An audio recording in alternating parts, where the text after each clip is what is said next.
Hello, and welcome along to another episode of Elsewhither, Tales of the Unchained. It's a dragon! Is today's title. I saw a dragon. If somebody... some people's... that reference just went, "Ooh!" But This is from, I know that, but I can't place it. The first town you get to in Skyrim, there's a woman going, "Oh, that's it, yeah." That's right, Sven's mum. Yeah. Been too long.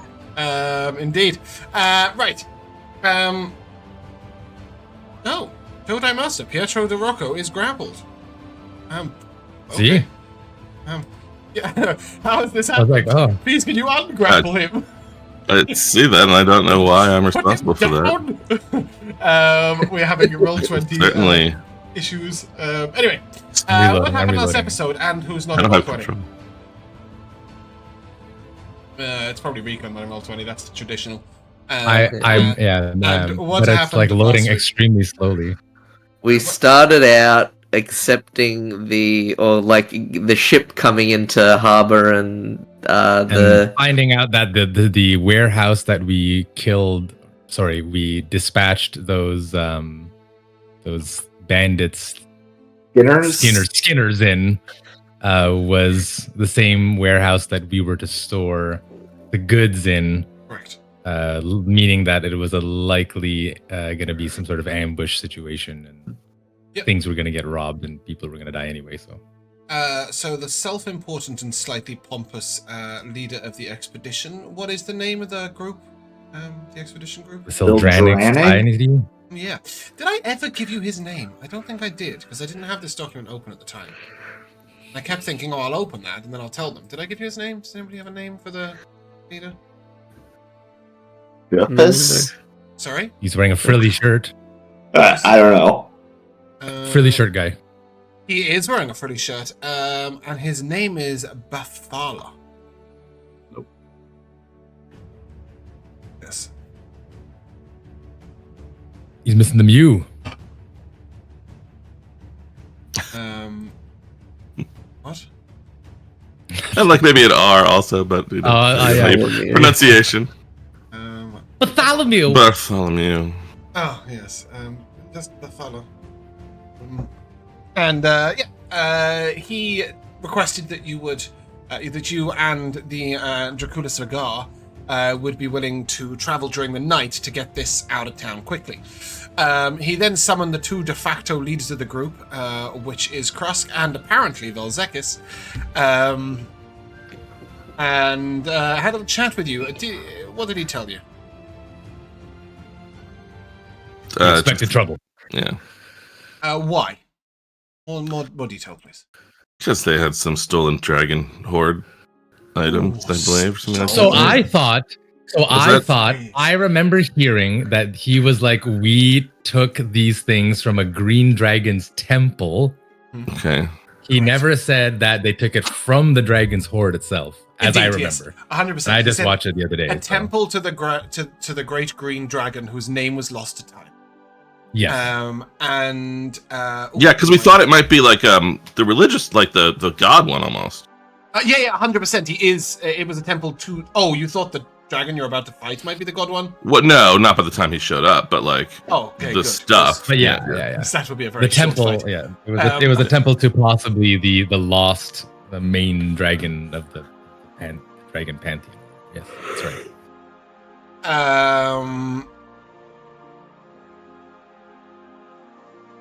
Sorry, I just had to write something down. Yes, so the goods are extracted from a temple to the Great Green Dragon, whose name was lost to time, before the running amok of the demons in the Straits of Darkness could bring ruin to the temple or the temple's goods. So long ago, you had a quest in Mazrea that said a demon is loose in the Straits of Darkness and is summoning more demons. That was, and you guys were like, well, we're level 2, fuck that. Which is completely the correct response, and you're not being punished for it, I promise.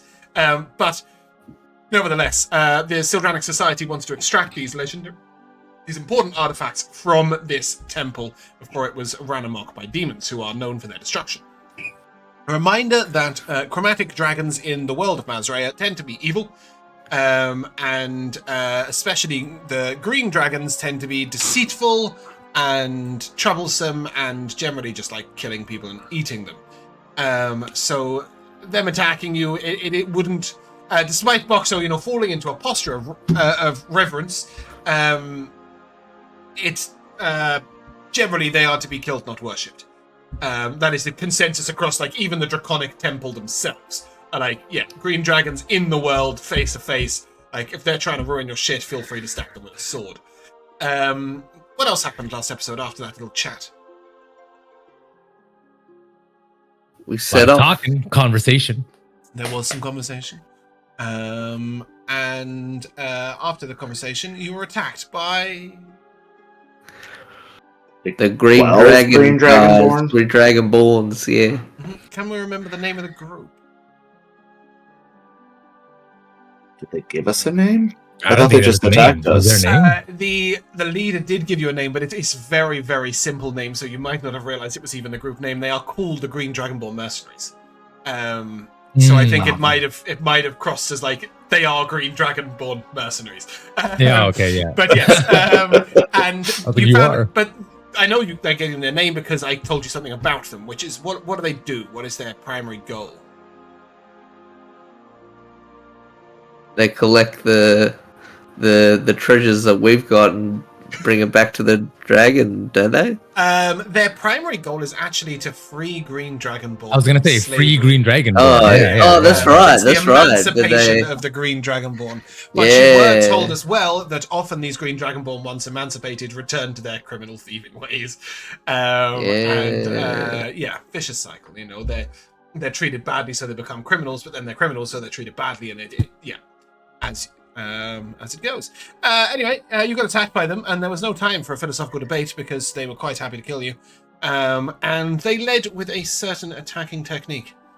Silence. Yes. Specifically, how did the silence manifest? There were circles on the ground, domes. Yes. Manufacturing stone things. Pellets. Yeah, indeed. Small pellets that broke upon the ground once thrown that emitted the spell there. You have seen these in a slightly more mundane form back in Gallania as the crystals that they are made out of. Just a random piece of world lore for those of you who were there for that. Where you could cast a spell into a crystal and then launch it and it would release it over time. You're just seeing a slightly more refined version of that. Once you defeated them, you had about 6 seconds, exactly 6 seconds in fact, to catch your breath before a green dragon landed right in front of your face. Did this end up being the wrong map? It didn't. Yes. Yeah. You went back to the other one. It's the one that says mercenaries and now has no mercenaries. Is that correct? Yeah, there we go. Oh, look at that. There's some people dying, and Boxxo is a chin rest. Well, I'm underneath his head. Because he spared me of his breath. Yeah, he purposely lent his chin just over Little Dragon with the intent to kill the rest of you. A reminder that your primary goal is to protect the caravan. Obviously, that is, to you guys, your secondary goal, because your primary goal is to not die. But a secondary goal is an important one nonetheless. We have a chatting friend. Hello, Mr. Purenzi Fury 21. Wow, that's cool.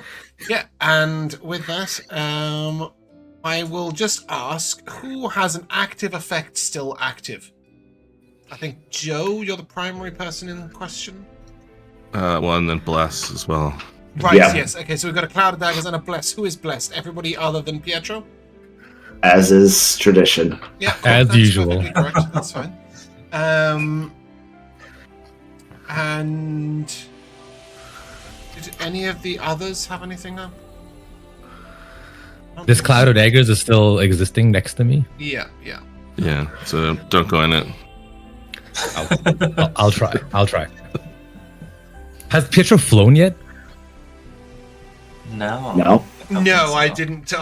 You hadn't leveled your character, so I didn't use the leveled things. I mean, I don't even know if you rolled HP. So, okay. HP. So question, are we at, in fact, level 6? Yeah. And I get to add all the stuff? Okay. Yeah. I've done that. One other side note, Mavelos has Divine Smite up. Divine Favor up. which gives him a okay. 1d4 radiant damage on hit. For a minute. Not For a concentration. minute? Yeah. Oh my god, what is this spell? I'm pretty sure it's a base D&D skill spell. Until your spell ends, your deal D4 radiant damage for 1 minute. Bonus action, non-concentration. And it's a... Wow. That's decent. That's pretty dope. That's pretty dope. Okay, I'm beginning to see this 2024 initiative bonus in place. That's crazy. If you guys would like me to roll initiative, I don't think any of you are going first. That is terrifying. Well, that might change. Someone nat 20. Someone nat 20. Fuck. I was trying to decide whether to use my advantage on this, but I think I'll just save it for the save. Oh, so yeah, I didn't mean to let it be known, but I rolled initiative and it scared me. Well, it was bad for both of us. Me and Kralin. I'm missing Vel'zekiss' initiative. I don't know why. I see it. Well, I saw did it it. roll, 12. but I didn't see what the number was, and it didn't come. 12. The dragon is grounded, by the way. It's not. It has landed, and then. So I suppose it's apt that it goes first. There is no point in any of you swapping unless there's a buff that one of you wants to get up, because none of you are going to go before the monster. Bless is already active. Is there any reason to put anyone else at the top of initiative? I mean, I've got the new buff going, but like I can wait and see what. I don't see the tracker. Can I get a tracker? Not this second. You're sure. All after the dragon.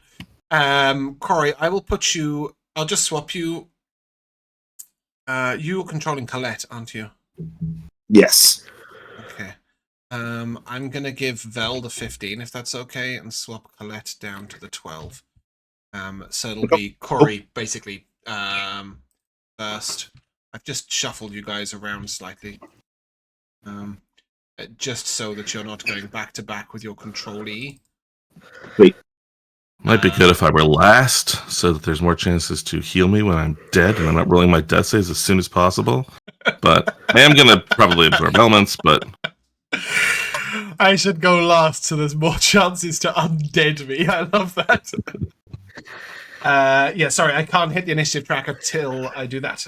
So, yeah, that's where we're at. So, Boxxo, I swapped you down slightly because Ellis had a 19. So I've just put Corrie between the two of you, etc. I don't think anyone is back to back with their controlled. Oh, Crosk and Toothy are. Let's just fix that by putting him to a. That's okay. Crosk and Toothy, I'm sorry, you're so far down there. No, it's fine. Yeah, I'm it just was going to put my belts roll between balance, Crosk and Toothy just to give you guys a second to breathe and think. Okay, it is time. James. Yes. Before, so can we say Pietro had switched a spell into his book prior to the? You absolutely could have prepped whatever spells you wanted. I don't even think I used your spells apart from Magnify Gravity because I didn't know what you would do because your character was still level 5, didn't have rolled hit points. Yeah. Sorry. So I just went, use Magnify Gravity. You'll be okay. So yeah, you can totally have your character however you want. But you are going to be going almost first, so do so quickly. Right, okay, yes, it's time for the completely unexpected save.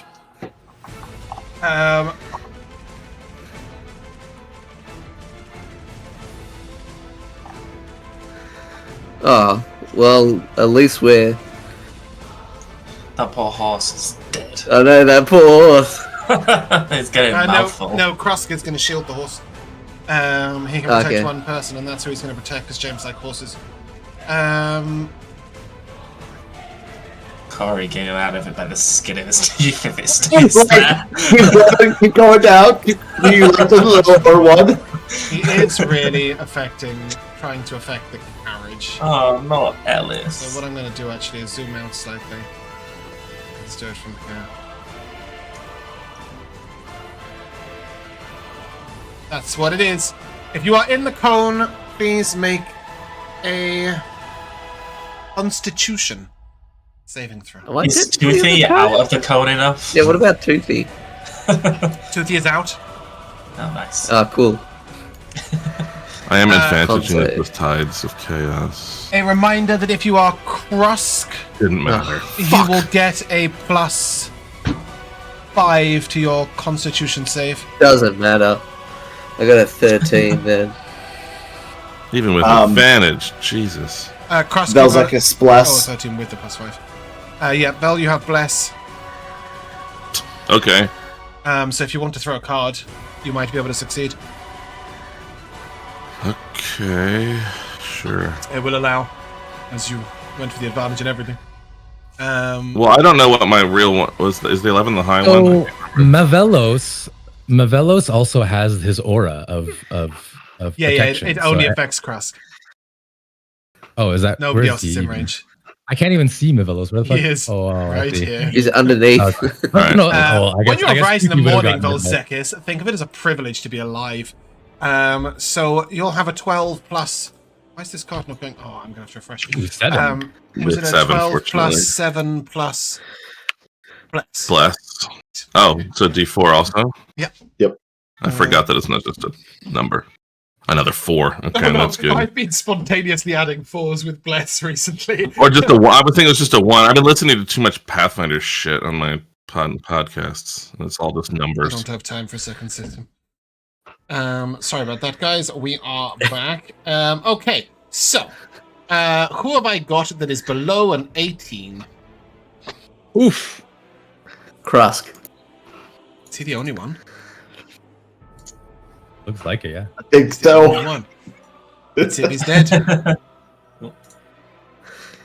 Oh, I didn't. 64. Sorry, I didn't do Kraylin. Yep. Jesus Christ. Is that a Krusk down? That's a Krusk down. Okay. That would kill Ellis instantly. If you are here, so here. No, it won't kill us, Ellis, equally. So anybody who was in this little trapezoid and failed the roll, you will take 32. Anybody in the back section will take 16 if you succeeded. Okay. I'm resistant to poison damage. Is that poison? Then you will take so you'll take 8 Huzzah. if you succeeded your throw. So, a couple of things. Sorry, it's going to be a little confusing because I had to reload my roll 20. I hadn't done Kraylin. I just did. He failed badly. So, assuming he was in it, which he was, I think, right? Because that's really fine. Missed. He's right next to me. He's only like a block away from me. Yeah, Kraylin got hit for sure. Yeah. Yeah, okay. So he will take 32. Okay. Vel, you will take 16 if you succeeded, yeah? So basically, the first 15 feet does the max damage, and the other 45 does half.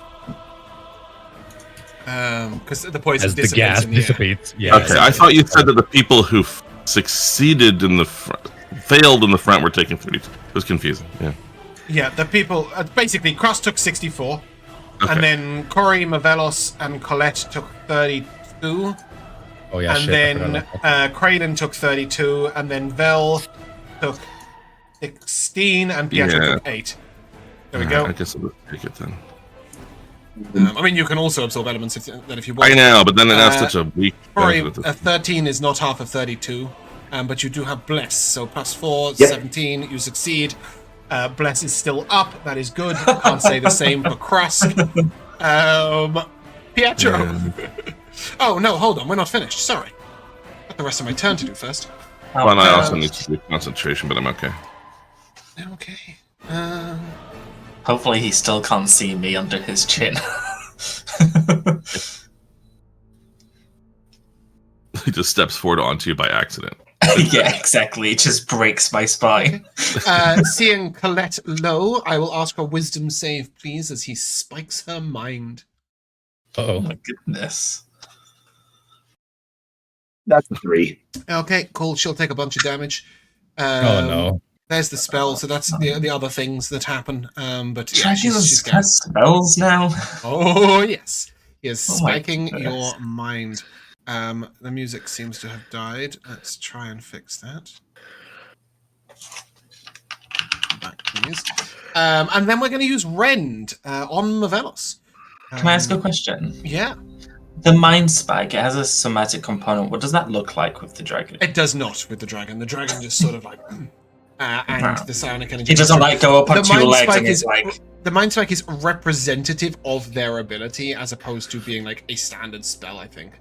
Well, no, actually, to be fair, they have other spells, so yeah, that is it is a spell.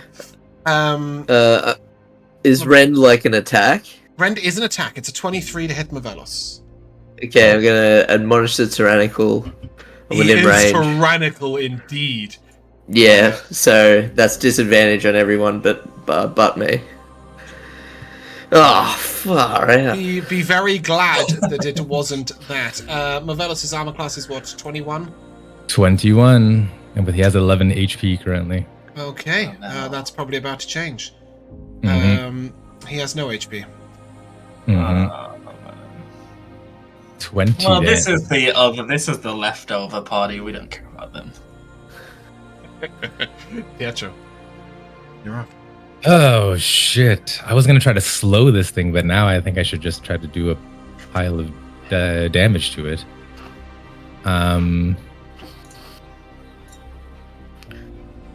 Before I begin this turn, James, can I get an asset? The good old fireball, please. Counterspell. He doesn't have counterspell. I wish he did. If he's gonna sell any of my friends, I will counterspell him. But I don't want to waste it. That's a cool fireball. Sorry, Colette. Let me do a thing. We go. I can't remember how to do this. God, I usually do this really quickly. Here we go. This is how I do this. We edit this and we go fireball. And for now, I'm going to give it to Josh as well because Alice has it. Oh, what's wrong? I've given it to Joe too. Matrix. I don't see any problem with it. But maybe I'm... Oh, okay. Josh should be in the middle of it. Okay. Hold on. You should be able to control that, Rico. I mean, obviously, I don't need you to explain to me how you're fireballing a dragon, but... Sorry. Well, actually, I wanted to actually throw it slightly behind him in hopes that my graviturgical magic might have been able to peel him off. You should be able to control it now. I can control it. Correct. Graviturgical magic. Is there a limit on what you can move? Let me just check. This is your level 2 ability, is that right? Correct. It says whenever you cast a spell on a creature, you can move the target 5 feet to an unoccupied space of your choice. If the target is willing to move, or a spell hits it, or it fails a saving throw against the spell. Okay. Cool. So no limitations, but it needs to fail the save. And this is a dex save. It just failed the save. And it is a dex save. That is correct. Okay. That is a natural 1. Nice. He sees your puny fireball and just sort of looks at it. Goths. Doesn't move. Well, so actually, before that, I would like to fly up 30 feet into the air. Right. Majestically. How does that look? Do you have wings? Do your feet put little hover pads out? Well, no. So this is the power of the ring, right? So I think that because Pietro, is a Genasi. Air elemental. Yes, that is true. Yeah, so he's a Genasi. He's lived amongst air Genasi, and they obviously worship the elementals. And so I think for Pietro, it would manifest as sort of like gust of wind, almost like little tornadoes surrounding both feet, and he'll just sort of like rise into the air. And then, so as he rises into the air, sort of, I don't know if anyone remembers, but Pietro has an earring, a cartographic earring that sort of projects a 3D map for him. And so he will sort of get the map out in front of him as he's sort of like rising in the air, holding this fireball, and he's trying to triangulate because he sees that Boxxo's there from the distance, and he's like, oh god, I don't want to hit my friend. And so, yeah, he'll place the fireball expertly slightly behind the dragon to try to get him to move a bit back. I'm not going to lie, Rico, that's one of the coolest turns we've had in a long time. It's a nat 1 on the dex save as he ignores your puny little fireball. Damage decent. the greatest, 31 damage. Okay, he takes that in full and is shifted 5 feet backwards. Is that right? Yes, that's right. Okay. Oh no, he can see me now. And then, with a bonus action, Oh yeah. Still got one of those. Is it not bonus action to an action flight? It's not, is it? You just Shove him add again. no, it's not. I Put your can movement just speed above fly now. Yeah. Cool. Ugh. D&D has some great phrases, doesn't it? I can just fly now. Yeah. That's all. It is what it is. No explanation given. I can just Boxxo, fly now. do you want to be there? Do you want to be all up there, or do you want me to try to pull you back a little bit? Let's. You're kind of all up Boxxo, in as this you look grill. up and you realize the length of this dragon's neck, you realize that there is no pulling you out of range. Yeah, there's no. He's Yeah, got 15 foot I didn't think there was range. any range. Yeah, I didn't think that. Although, if you'd like to push someone else closer so that my sneak damage procs on my turn, that would be great. Like a dead body, maybe. Neither one of those will count, but you could push Toothy. I could push Toothy up if You Toothy's willing. I don't think stop he'll there. go They far will enough. be up by the time Boxxo goes. Love that. Say again. Say again. If Yes, you it push a shut body up, Vel'zekiss' it will be alive. corpse. Oh, if I push a body up, it'll be alive. True. Yeah, yeah. Okay, go ahead. Velos shoved. Sure, my Velos. Okay, love that. Does that conclude your turn? Yes, for now. I will ask, please, Pietro, for wisdom save. Okie dokie.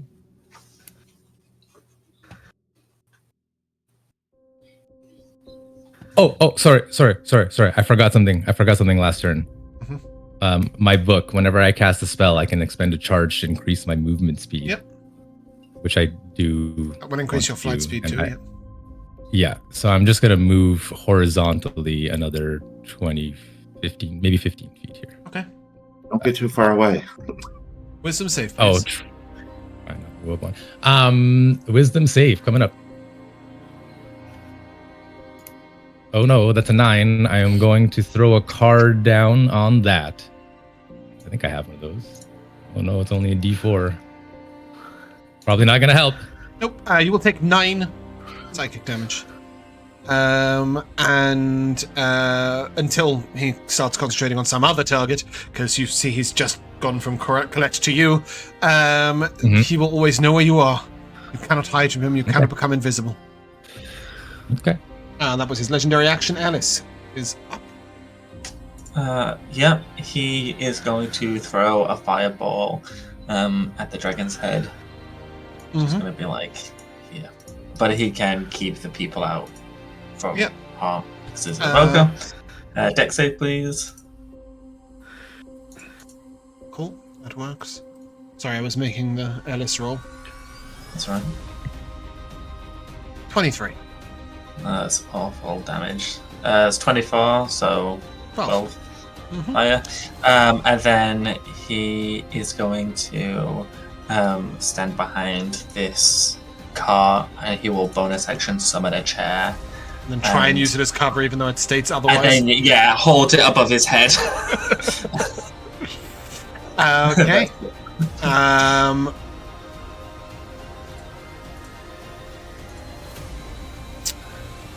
20-foot radius sphere. Bear with me.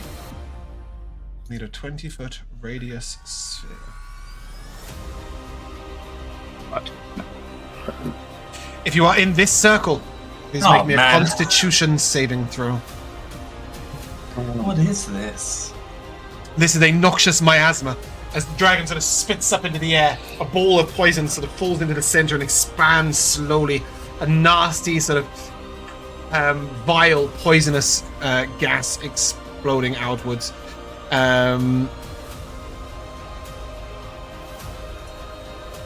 Sorry, did we need that circle again? It's there. So Crane, Vel'zekiss, Ellis, Toothy, and Corrie. This does not affect creatures that are unconscious. Okay. Anybody get Is this a spell? No. He spat a small glob of poison up into the sky. If you got below a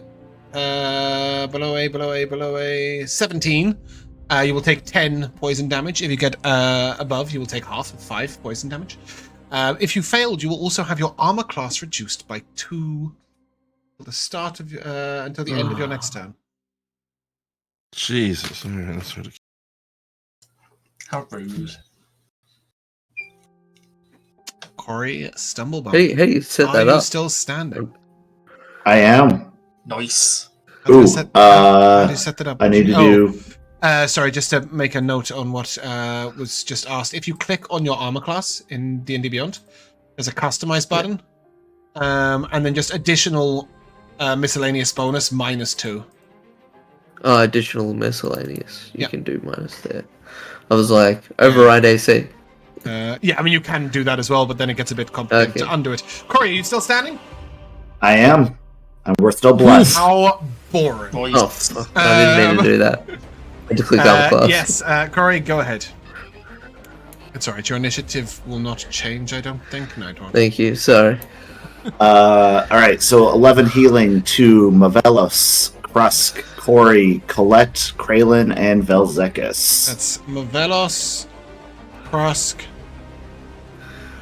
Corrie, Colette. Who are the last 2?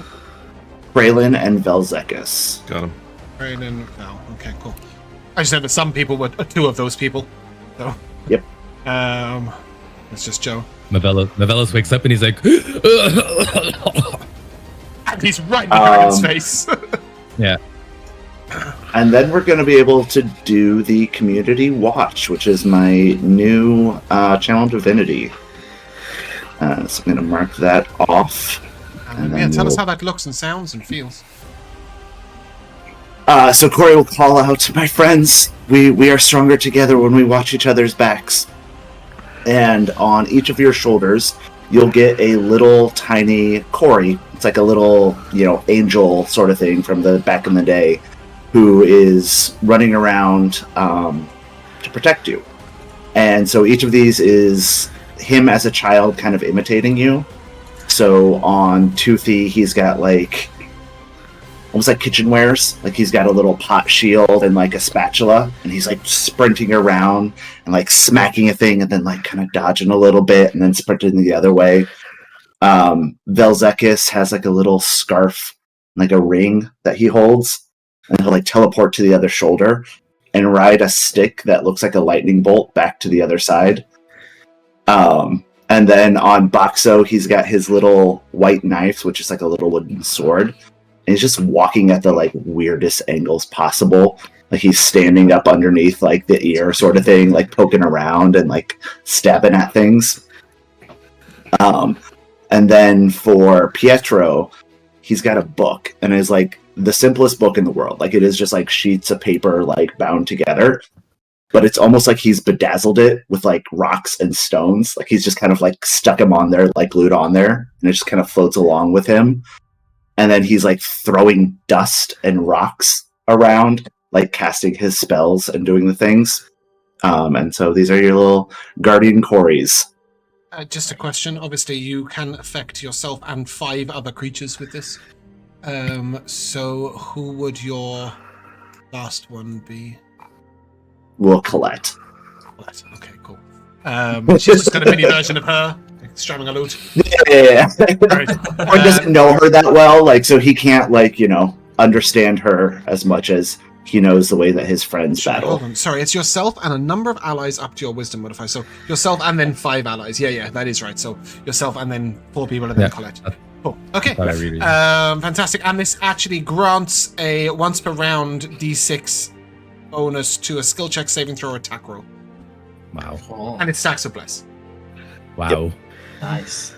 So who was it again? Sort of the little old. It's all of you guys. All of us, Colette. and then All of us. Yeah. Yeah, And Colette. your main Corrie. character. Colette is Corey's to control, so Yeah, you'll be no alright. worries.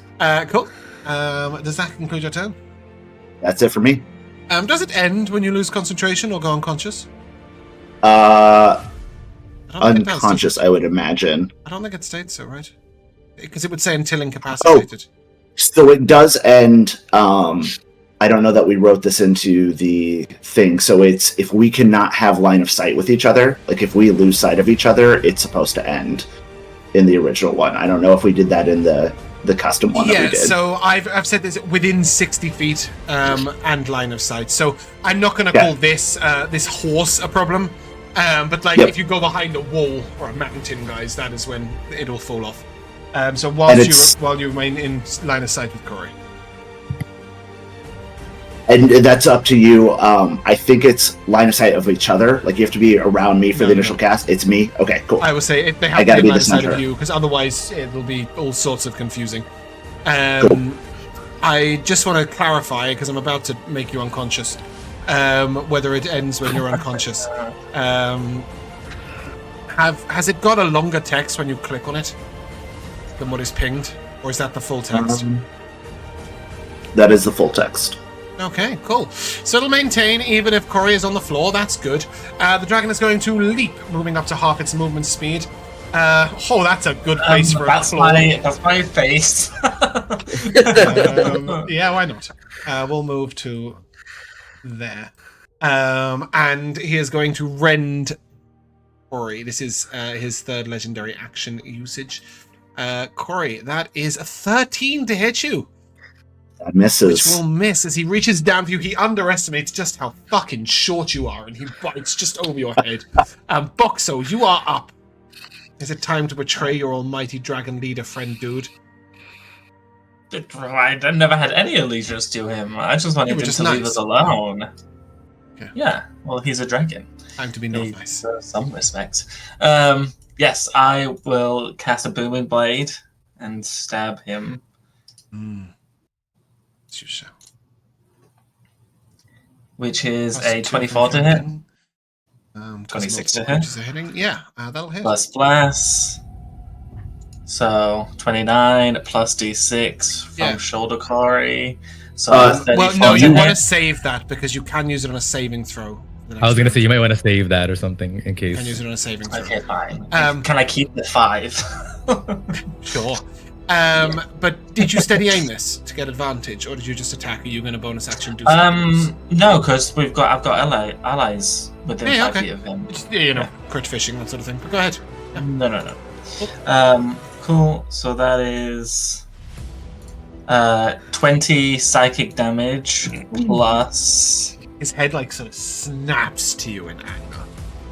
Plus 1 thunder damage. He is not vulnerable to this damage, but he doesn't like it. The psychic damage, so that he can feel it sort of within his body as opposed to against his scales. And he does not like this at all. And as I said, is more sort of snaps to you, but he's out of legendary actions. Anything else, Boxxo? So that's 1 thunder. If he moves, I'll take 2d8 thunder. And because I'm small, is it possible to bonus action hide somewhat under him?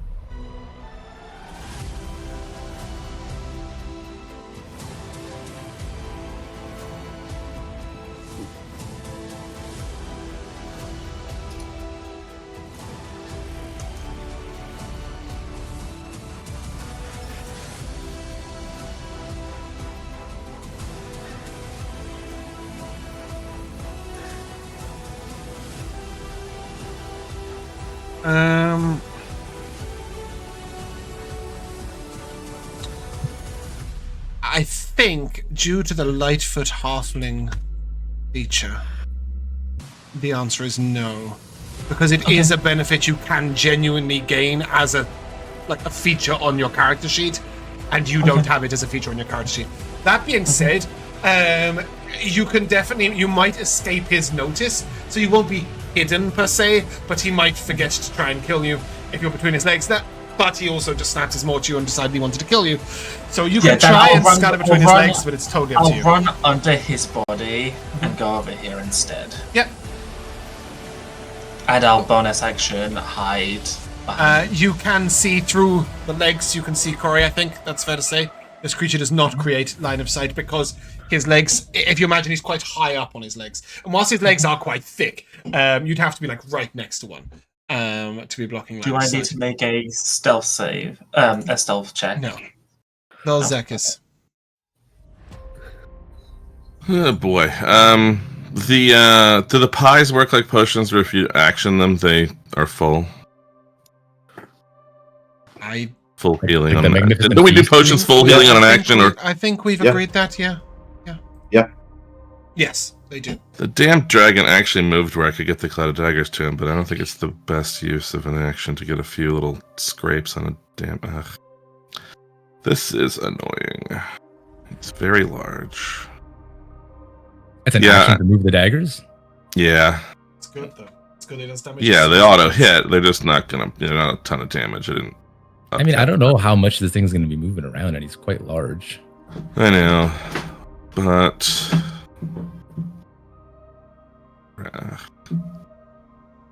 I'm feeling like I need to do more damage before I go down, most likely.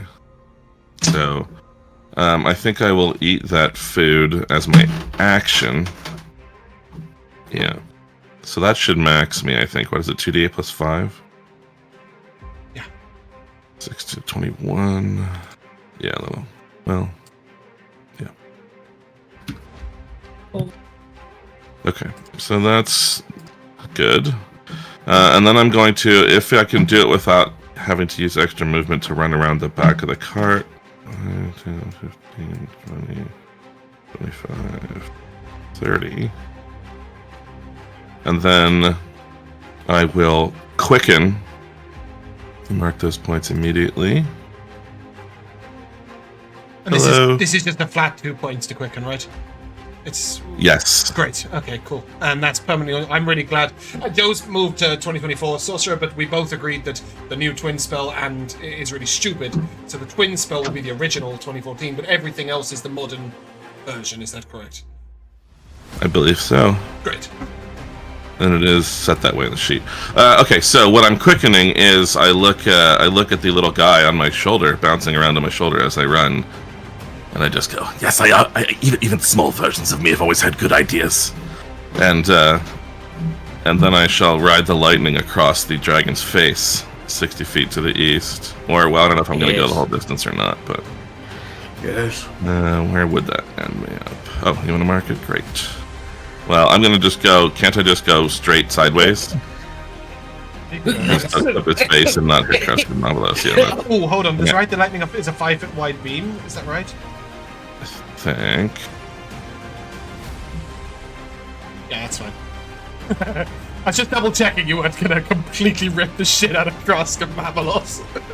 No, you've had me slip between people pretty well before, right? So Yeah. let me just move him there. This is the beam, which is And that pretty does nice. get me out of whatever his box is.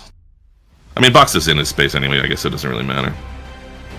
Yeah, you're not 100% certain whether. Yeah, like he's got 15 foot of reach and he moves for most attacks, so I'm not really too. But you're not in opportunity attack range. His opportunity Well, and that's attack- fine. I was just worried about I couldn't overlap with him, but Oh no, doesn't you really can do matter. that as you wish. And his opportunity attack range is actually only this. all right. So, also, by the way, because I tidesed on my save earlier, that's gonna wild magic, but we can do the lightning first if you like. Yep. Deck save, please. Yes. That is right. Let's do that. 15. 12. Sorry, 12. So that fail dice is upside either down. way. He shall take 30 lightning damage. Nice. Okay, that's good. Not bad. And then let me find the little menu here for my... Where is it? Turn into a pot plant. Vulnerability Yeah. and poison damage. Lots of things could be bad here. Oh, it's in that. It's in that stupid little 3 Yeah. X's. It's the only thing that's there, I think, for you guys. Oh, fuck off. Yes. I have sat, Joe, and I have tested this Major on my own for Oh. hours, clicking it and being like, great, I get 2 goods to every badge. 2 goods to every badge. This is exactly how it should be. You just never find the bad ones. Thank God it wasn't. I'm rolling them in there now so that there's no trust issue. Well, there's never been a trust issue. But still, ridiculous. I love it. I probably won't be awake to cast another spell. So anyhow, I will try and ensure that any bonus you've done, every bonus action, Yeah. movement, everything. Colette, go. correct. Okay, so her plans have been thwarted by my group here, but I think she can still do it. We're gonna drop a wall of thorns on his butt. How's she getting that? From her harp. You told us that they had really powerful This is one items. of these. I didn't bother to scale them down to then scale them up later. If you guys had have got this harp, it would only have the first 3 levels of spells and it would develop with you. But go for it, Wall of Thorns. Why the fuck not? He shit. will make the no, it's not 73 damage. Don't worry, that's the moving through damage Damn. and the on hit damage at the same time. Yep. It's I was gonna 76. Damn. It's a dex save, and he will get a 20, which will succeed. She'll take But she 18 is going piercing to. damage. She wants to cutting words that and reduce by her bardic. Okay, go ahead, roll the bardic. Yeah. And you're Still doing this succeeds. as a line. Yeah, so out the backside of him, because I want to keep line of sight with Boxxo and Vel'zekiss. But kind of diagonal from there. So, can you see my draw? Do you know what? Control Yep. by save. What do we like? Nope.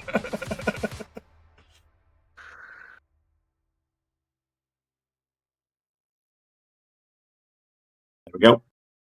Oh, so only a bit of it's intersecting. Okay. Because I don't want to lose line of sight with my allies and have them lose their thing. So Oh, okay. And can you just ping the spell for me, please? Oh, Yep. I don't know if you have. Can you do that remote item? I think so. I did use this quite recently, so I know it fairly well, but I don't know. Oh, I did the casting. Sorry. There we go. There. Okay, fantastic. And any bonus actions from Colette?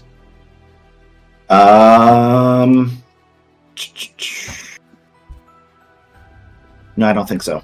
Cool. Okay, Kraylin.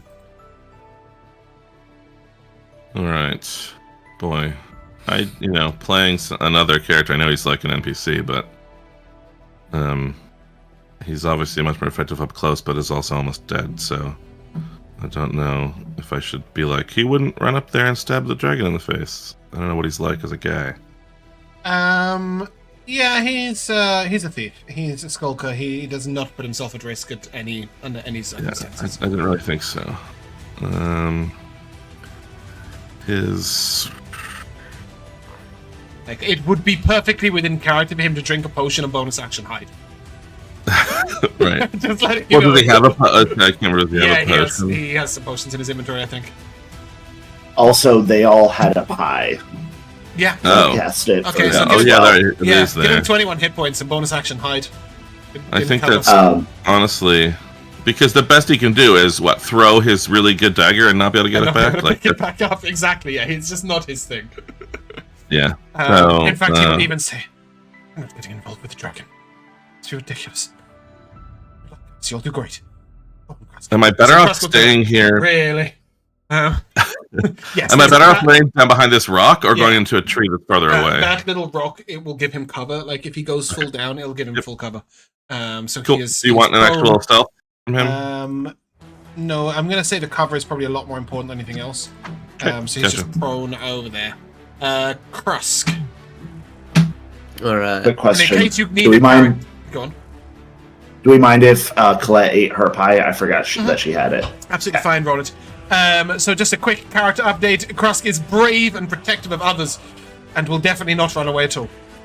So go ahead, kill it. Yeah, didn't think so. Sweet. We're going to. I'm right there to attack, so I'm just going to attack. Mm-hmm. His blade is still ignited from the previous combat. Yep, I would imagine 23 so. hits. Beautiful. So that's 1d8 with the. I don't know. That's 11 slashing damage and Yeah, he takes the fire as well, so 17 in full. Yeah, He yeah, is 17 in now full. wounded. I won't give him a red dot because it appears Alright. somewhere absolutely nowhere near him because his character model size is so Okay. much. No worries. With that, he will mark. Unwavering mark. So when you hit. No, sorry, Mark. When you hit with a melee weapon attack, you can mark the creature at the end of your turn, if which you are incapacitated, or when you die, or if someone else is marked. When it's within 5 feet of you, a marked creature has disadvantage on any attack roll that doesn't attack you, and if they do any damage to anyone else, you can make a special melee attack against it on your turn as a bonus action, with advantage and +3 extra damage. I can do this 5 times. So, yep. So, and then I'm just going to attack again. Yep, this is his whole thing. He's basically taunting the creature to hit. That's a nat 20. Sick. Roll me regular damage. Yep.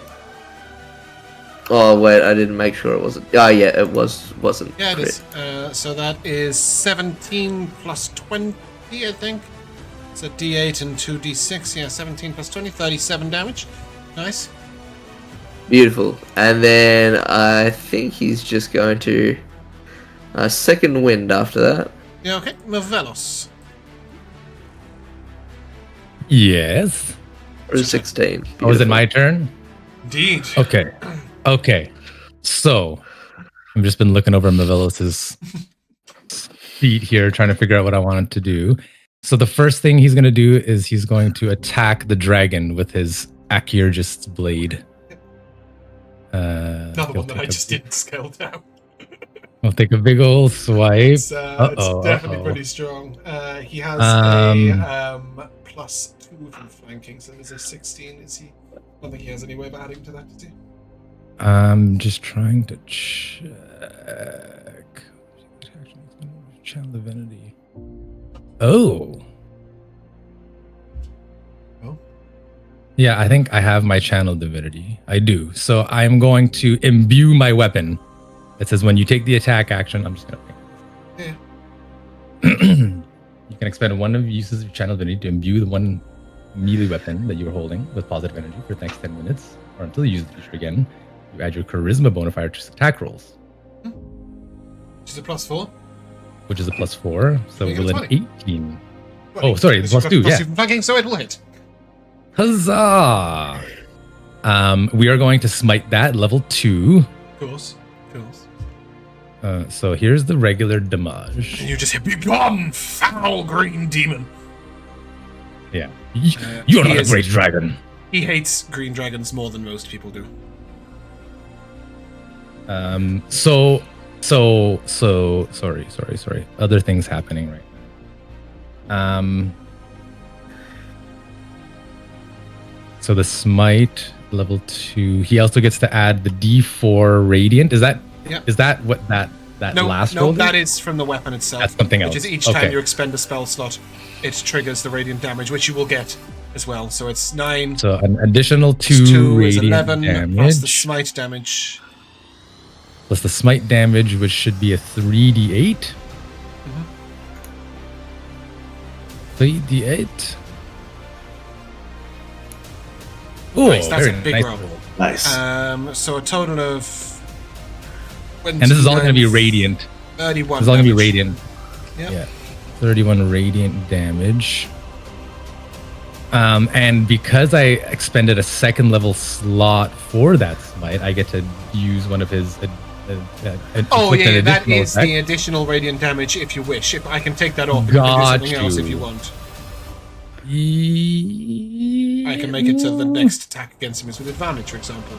Oh, sure, actually. Well, Which I'm would only be gonna... Yeah, but I'm gonna probably hit him with the other end of the staff, which is, I think... I imagine you're going to hit him with the same end of the glaive first, because you've got 2 attacks. No, but... because I wanted to use my second attack for something else that he... Okay, cool.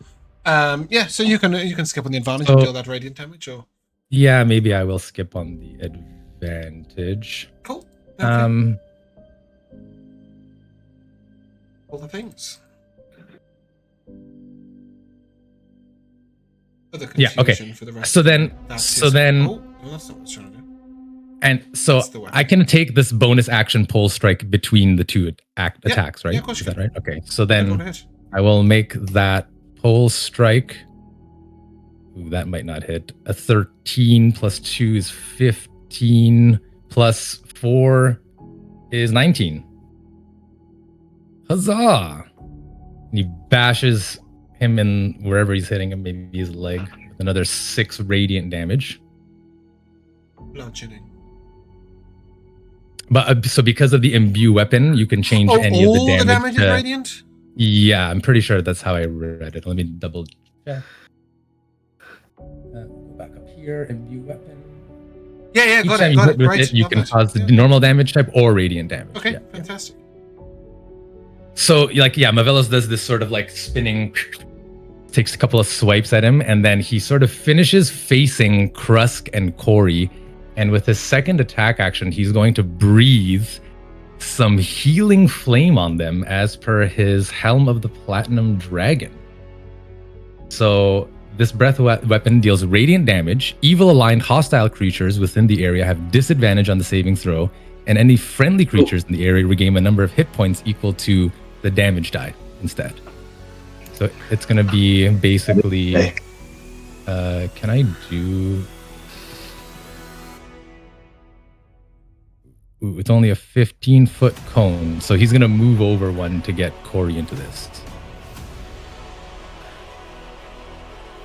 And the dragon as well. Hey, look at that. And the damage / healing will be... That's not bad. 12.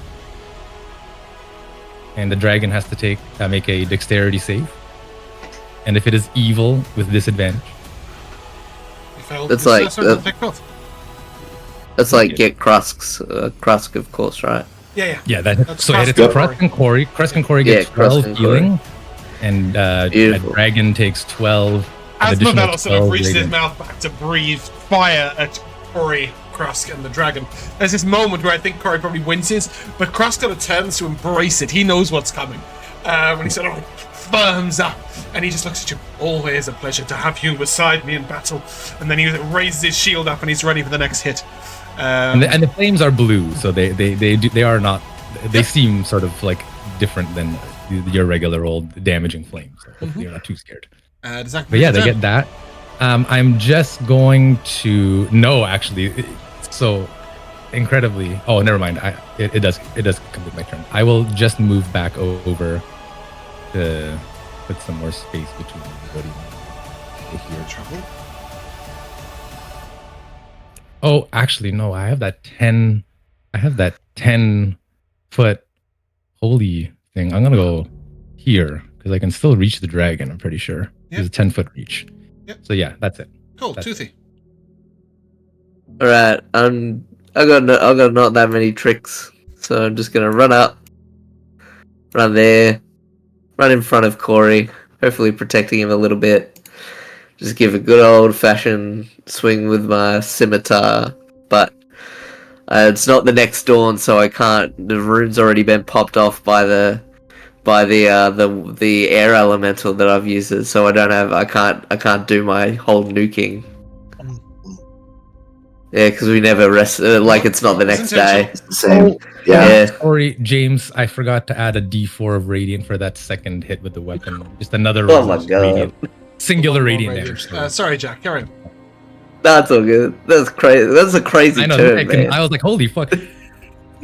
Actually, can I just say, I don't know if this is. I think this is a new Paladin thing, but apparently Mavelos can lay on hands as a bonus action.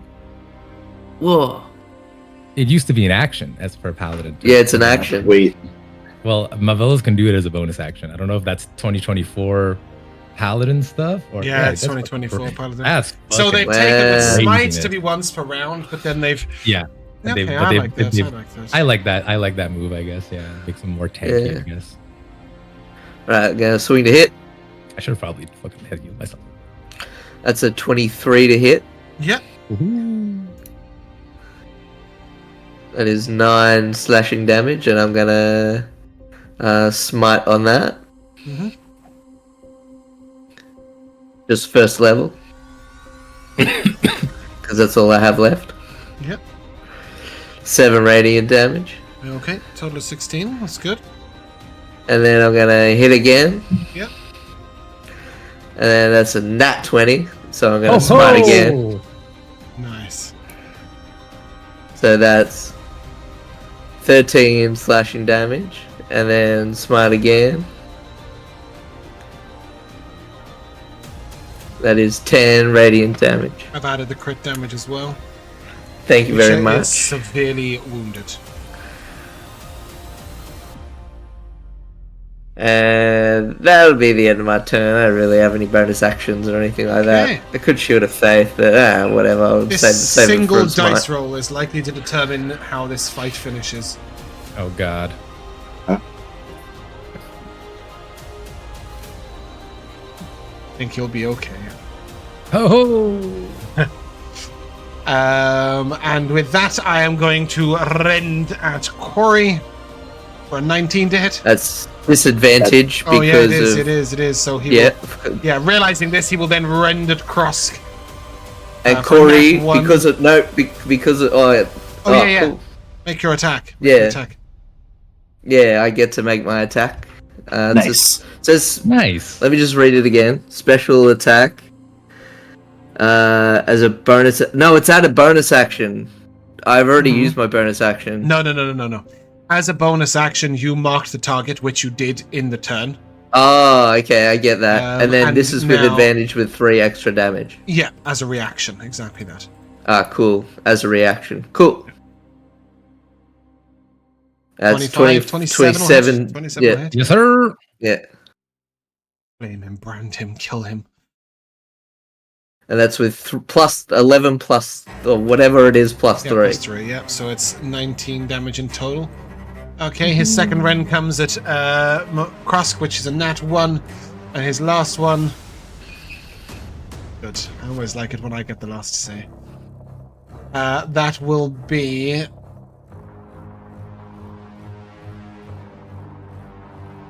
32 slashing and 18 poison. Wait, Krusk. is that with disadvantage to hit? No, it's a straight roll because it's against Krusk. But I've also got admonished the tyrannical. So does that work Admonish out is to only be? the one hit, right? Is it only the one hit? I believe thought so. it was no, it's a concentration thing. But then we ruled it as in it's not concentration. It's like It's let me can't ping do- it I out. can't- I need to read it. Sorry. There's just too many rules in this How game. do I ping it out? All I know I is don't I'm know how going to- to be blasting a maximum damage. For one- it's for Red 1 White minute. Eagle Push in a few minutes. It's for 1 minute, James. Okay, yeah, got it. So no nat 20 for me. Boo. I mean, yay. So Yay. Pietro, how do you want to do this? Mr. Pietro. I'm sorry, James. Well, shit. I mean, I might as well fucking just do the exact same thing I did in my first turn, and throw a fireball at this thing. Okay.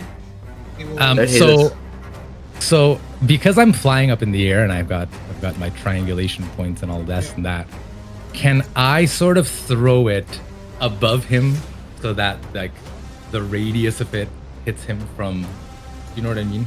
yeah. Like if I detonate this fireball midair, it shouldn't reach the ground and decimate Don't anyone. think too hard down about there. this. You can hit him and nobody else. Oh, okay, cool. In all fairness, he would have moved. To like, Holy shit! Yeah. So. What Well, you wanna that do? is 31. Oh Wait, shit! If he moved, did he trigger Booming Blade? Potentially. I'm not going to worry too much about it. He's dead. Yeah. 31 did it? Oh shit! Okay, so basically, There was as a lovely thing Pietro- going on between Booming Blade and the Ball of Thorns, though. I did like that. We Yeah, had to that choose was which fun. damage to take. Yeah, please describe his grisly demise. Yeah, so as Pietro is sort of floating above the battlefield, watching all of this unfurl, he will launch his second fireball, and basically, he will use. So basically, as the fireball detonates in the air, I don't know, 40 feet above this dragon, he will sort of use the remnants of his Graviturgy magic to sort of contain this flame into an area that's just like sort of halfway up the dragon's neck, and the fireball will just sort of like burn up in that sort of sphere of Graviturgy for like a few seconds, and then as it dissipates, the head is no more. And as you stand victorious over your green dragon nemesis, you can look and you'll see that most of the people are hidden in the cart. You'll see poison splattered up along the side of the cart, but the caravan guards hid within the cart. The leader of the group, who was on the white horse, is sort of hiding up on these rocks up here. And when he comes down, he's sort of absolutely amazed. It's incredible, and it will double your fees, all of you. That was unbelievable. I expected enemies to come after us, but the Green Dragon itself. Look, we all stand unscathed. You, sir, even took that blast full in the face. Protect our horse. He looks to Krusk. Aye, that's my job. What I've paid for. I've been paid for. We're gonna get any XP from that. He'll ask, and I will tell you, you will get 1,050. So, or 1050 if you prefer, the Americans. 1050 XP. Joe, For the rec, yeah, for, how long does your wild magic surge last? Only a minute, I think it said. So like after about 24 seconds, the cloud of daggers disappear, and then for another half a minute, Vel'zekiss is just standing over there, not going near anybody, just like blinking in and out of existence, just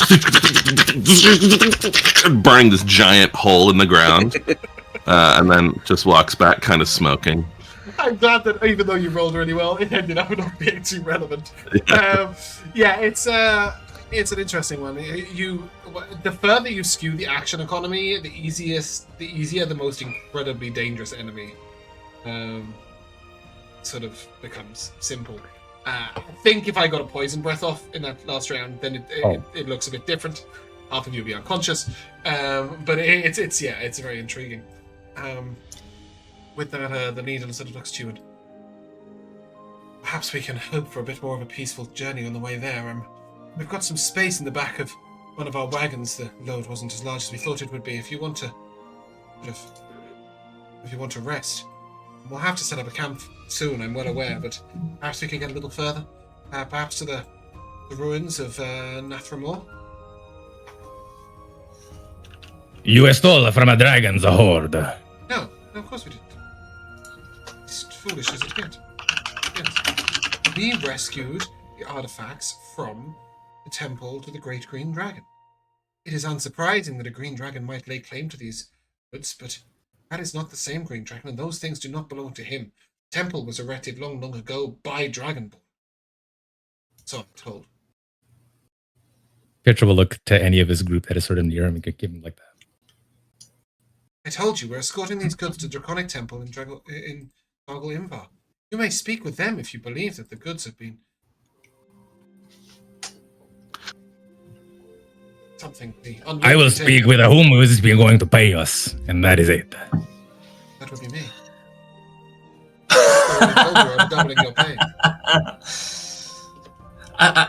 I'm gonna walk around the dragon to since it's got no head now, to the side of it. And I'm going to kneel down, and I'm gonna say in Draconic, I'm just gonna give a little prayer to the great dragons, and just wish that this green dragon finds peace in death. You gave me a D100. Divine intervention? Or a smite upon your head. Are you dragon? You feel I it's got like a sort of 68. ripple through you as if you've done the right thing. By praying or by killing?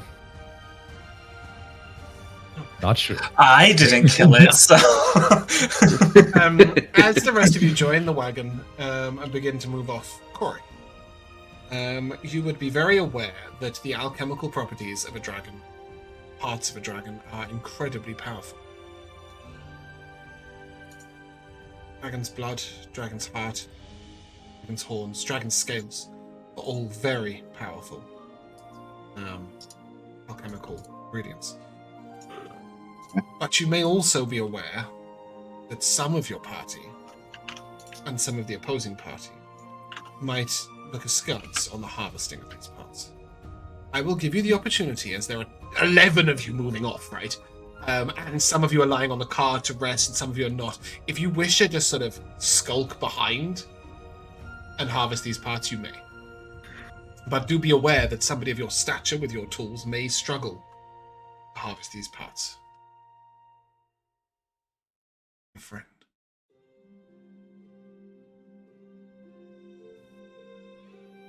Yeah.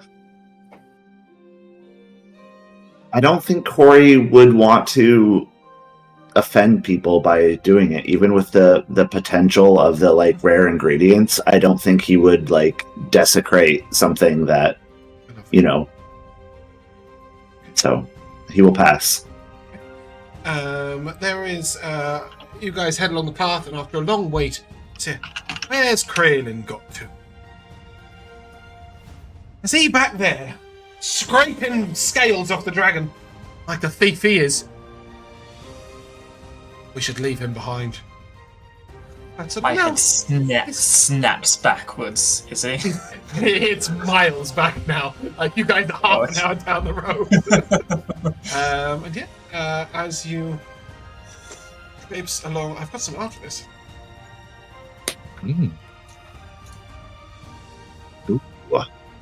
As you traipse along the gentle caravan path next to the river, it is a very lovely and peaceful day. You may take it in shifts. It was the middle of the night. It's sun. It would have been sunrise. You're right.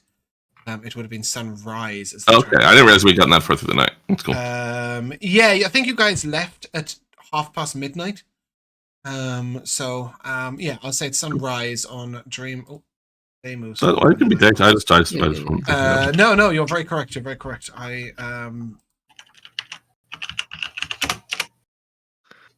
Change that. In fact, no, you are completely correct. It isn't that at all. As the sun rises, I knew I had art for the correct thing. There you go. Look, the sun's rising and everything.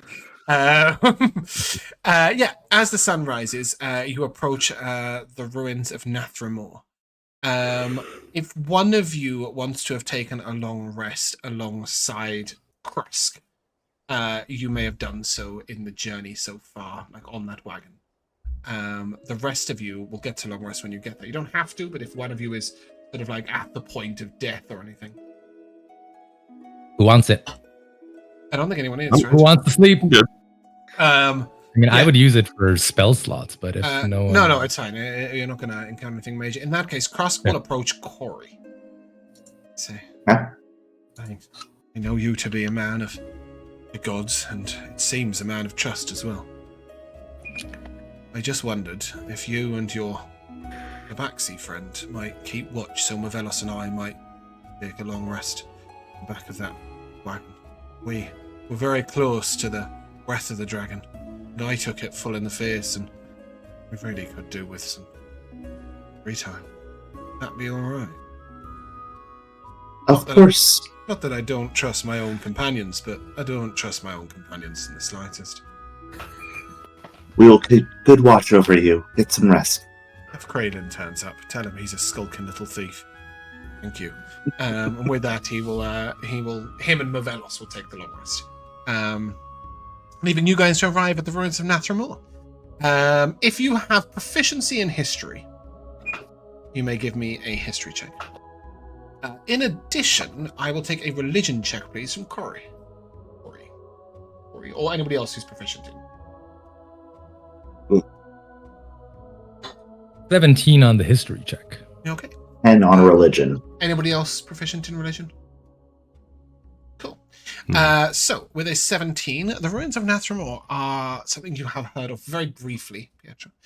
You know that once this was an abbey to a god thought lost. You know that long ago, there were a different pantheon of gods in Mazrea. And many of whom were worshipped ardently. Names such as Lathander, Mistra, etc.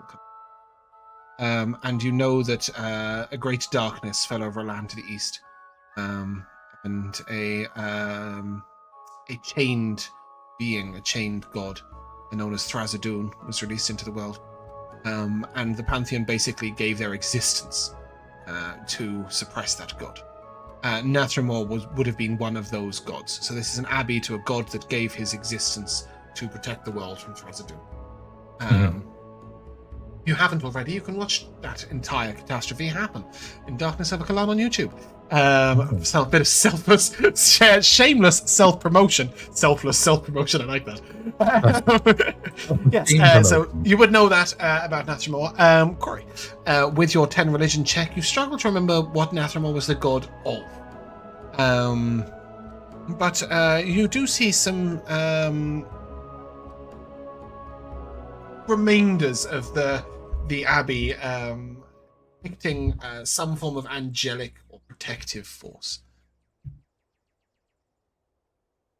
These ruins have been scavenged many times over the years. The stonework holds up well, though, and our good friend Bathala will. That is. Can I get a sort of feel for how old the stonework is? Like. Yeah. 100 years ago, do you have 1,000 years advantage on that with your thing? I don't have advantage. I think you have a stone thing, efficiency. right? Yeah.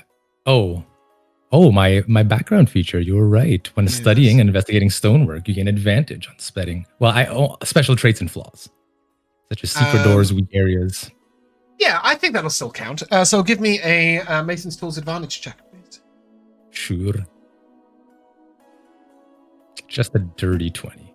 This building was built at least 5 centuries ago, potentially up to 1,500 years ago. So somewhere in the last 500, 1,500 years. That being said, you do see various marks where it has been strengthened, reinforced, rebuilt in slight places over the years. So whilst but not the recently, base of the like building might be, even recently, even sort of some of the very last bits, you'll see a couple of sort of struts that have been placed to hold up one corner within the last 20 years. So somebody has gone through efforts to maintain this even beyond the extinction. Still serves as a place of worship. Or a place of shelter for travelers, or just something, a bit of history worth preserving, is what you would assume. Do we need a break? Bathala will suggest that this is where you take the long rest. As he's sort of his caravans have these sort of long tarps that pull it right out, and sort of he stretches them out sort of 15-20 feet across, and then places 2 poles underneath them, creating sort of a makeshift gazebo that you guys can rest under, sheltered from the weather.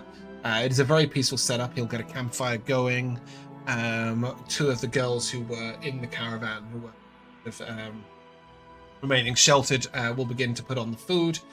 And it's a very open cooking fire, so you can see that there is space for others to approach and also indulge in the cooking, but you can see he really wants to put on a feast for you all. You see expensive sort of cheeses, hams, fruits, meat being taken out and unwrapped. He intends for you all to feast well. He'll provide the evening feast, and then in the morning, or the afternoon, depending on which way you look at it, after the rest, there will be the remnants of the feast and anything else prepared. There is little point making a cooking check now because it'll expire in a long rest. But yes, the feast is wonderful, and there's sort of blankets laid out on the floor for you all to sit around. Mavelos and Krusk will sort of very wearily take to the side of the camp. You guys are sort of given this lovely feeling of bit of brotherhood, really, with their party, with your party, and with caravan leader and his 5 or 6 companions. There's a total of sort of 15 of you sat around in this. Hear the distant sounds of ducks quacking upon the river. Is anybody doing anything unusual or odd? We just feasting and chatting. We're still traveling with them for a bit. Yes, we're not parting ways after this ruins. Not directly. Okay. You guys are. Then I won't do anything weird. You guys are just here. Nope. Come on, little token. There. By the river. So you are only... I have a measuring tool. You've come about 15 miles. You've got another 30 to go, so you're only a third of the way through the journey. Oh, wow. But you were held up by a dragon. Dragonborn. The caravan travels very slowly. It's weighted down, and the cart is not being pulled very easily. It's you can keep pace with it and more with just casual strolling. You did rush out of town for the first couple of miles, but that was about it. Actually, traveled 21 miles. Sorry, and you've got you're halfway there. I don't know why the measurement changed. I think I didn't measure from the beginning of Shumar. Is anybody doing anything unusual? Nothing odd. I think Pietro is just sort of sitting around eating amongst, certainly with the entire group. But I think that, if anyone's sectioned off, he would be sectioned off with these four. And sort of remark and be like, "What are the odds the rest of this trip goes smoothly?" Oh, I wouldn't know, but with that green dragon slain, I would assume that he was the one who discovered what had been taken and enlisted some of the mercenaries. We may be safe for the rest of the run, though common bandits are still a thing upon the road. In addition,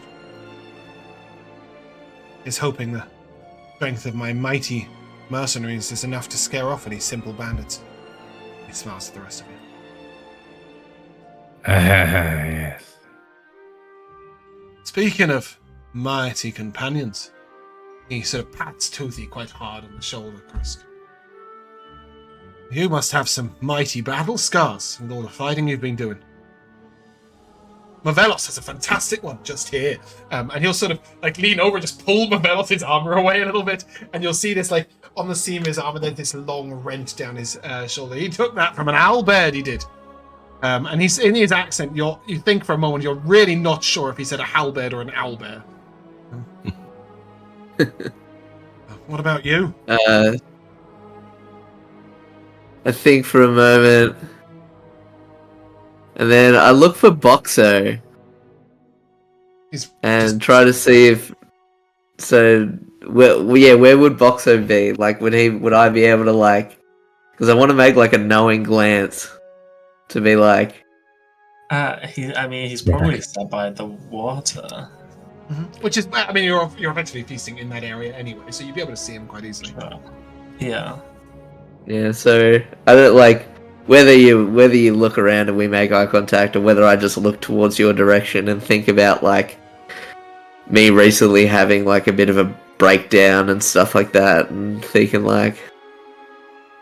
yeah, I got some scars. I don't know if they're worth showing though. All battle scars are worth showing.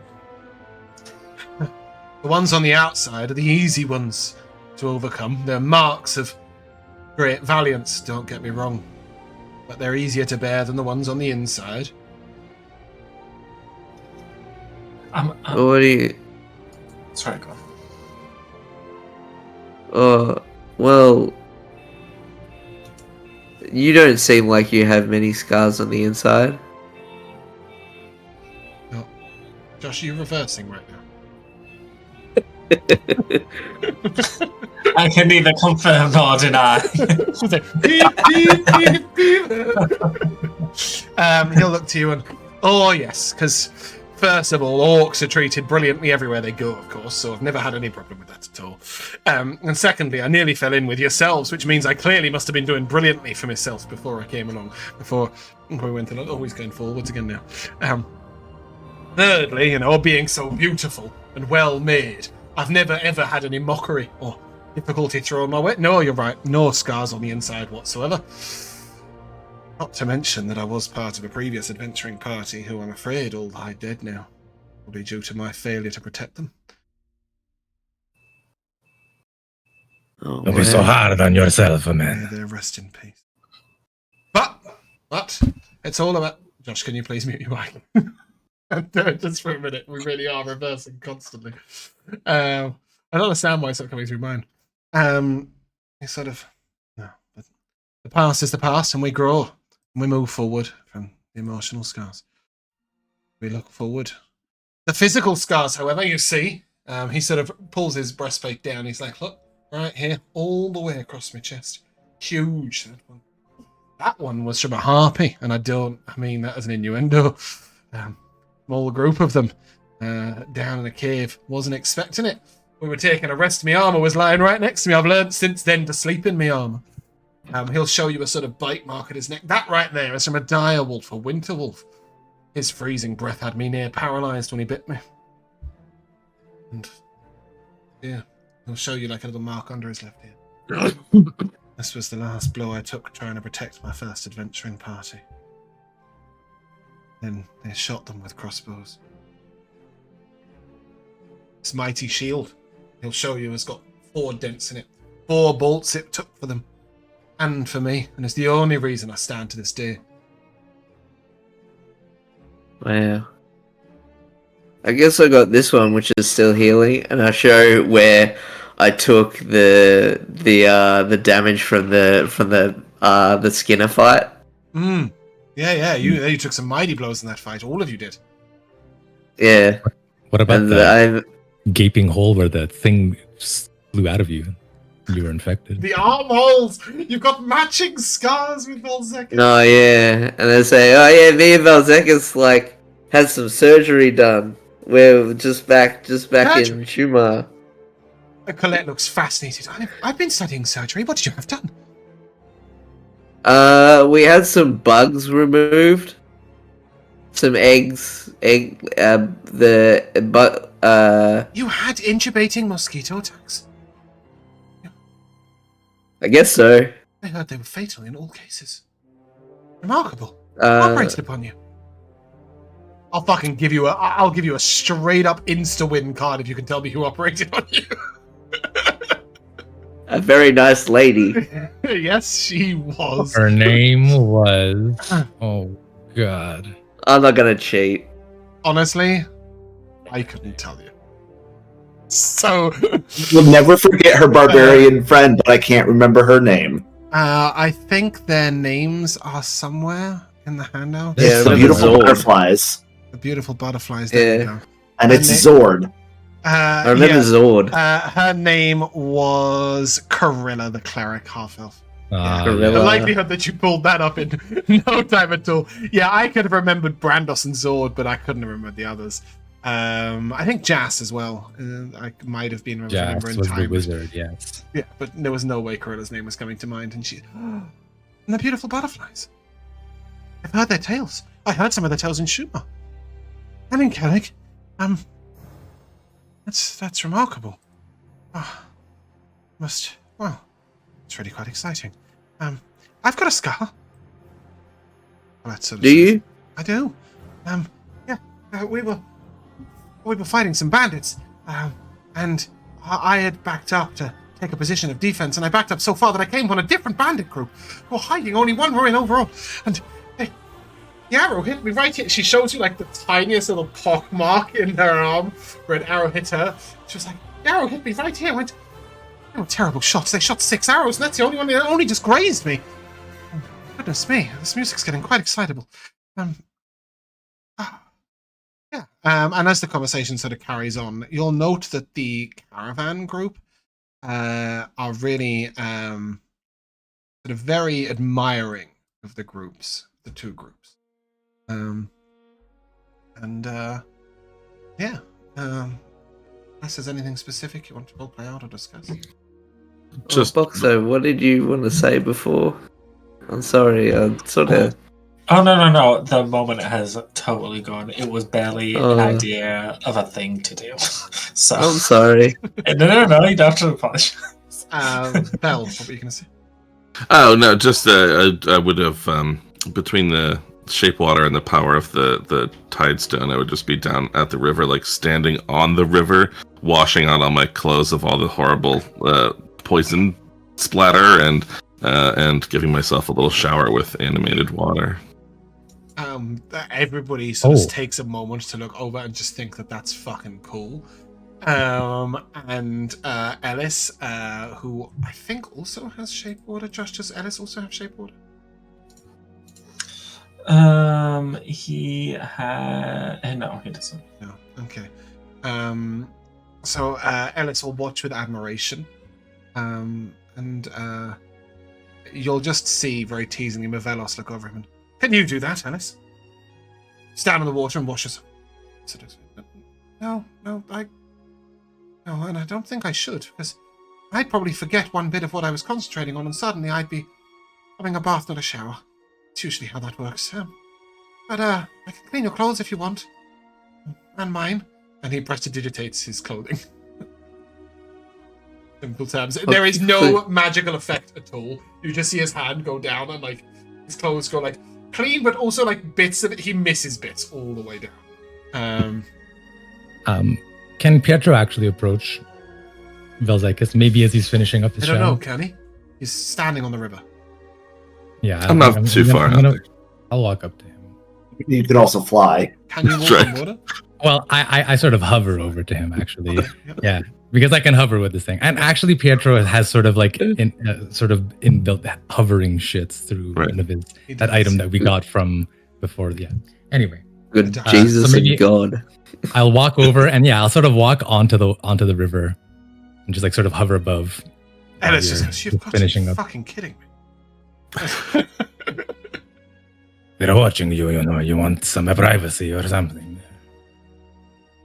I wouldn't have gotten very far if people watching me was a problem. I have something to ask you. As I fear you're the only one that can help me with this situation. I'm sure that's the case. This book, this evil book. And I'll sort of flash the manual of flesh golems. Right. Your book was about to get very offended. No, not my book. Not Akka. I know you're concerned about me showing off so much flesh, but I think that would be a bit too far. What should I do with this? You think these people will take it for some coin?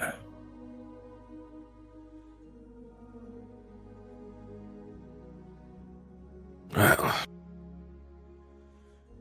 Or is it something we should see through? It certainly seems safer in our hands than in many others. Can I just clarify, Rico? Do you mean the Soldranic Society or the other? Well, don't they take sort of like the Soldranic Society? Yeah. They rescue artifacts that could otherwise be lost to natural effects of I disasters. mean, like certainly this thing is old. And they store old goods. They would have connections with the collective to them or to the Mages Guild. Mm-hmm. But I just want to know, like, is this something evil or concerning enough that we should see through to the destruction or like who do we need to hand this over to? I don't want to hold on to this for the rest of the campaign. I want an evil book in my collection, for God's sake.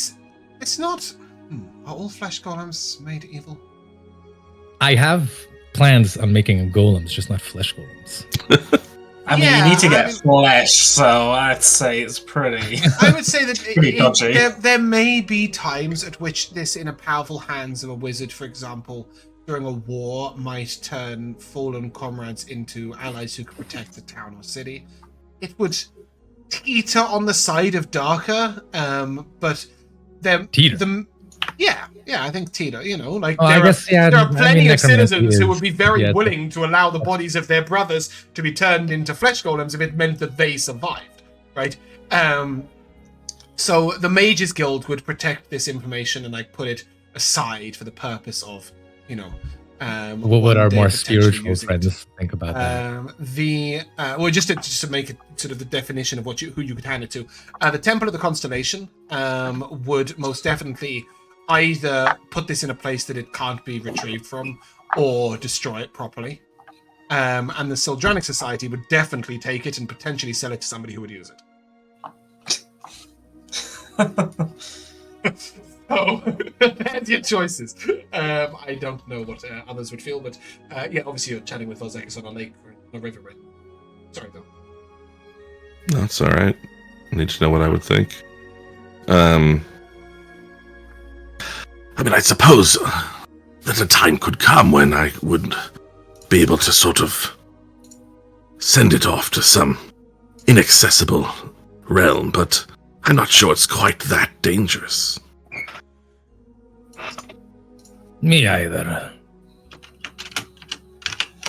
But the stink of it disturbs me. This is not really my style.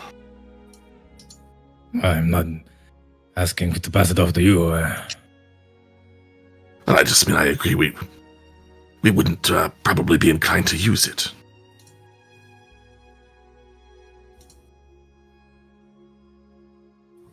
I worry about it more for others than ourselves. But for now, I'll shut the bag.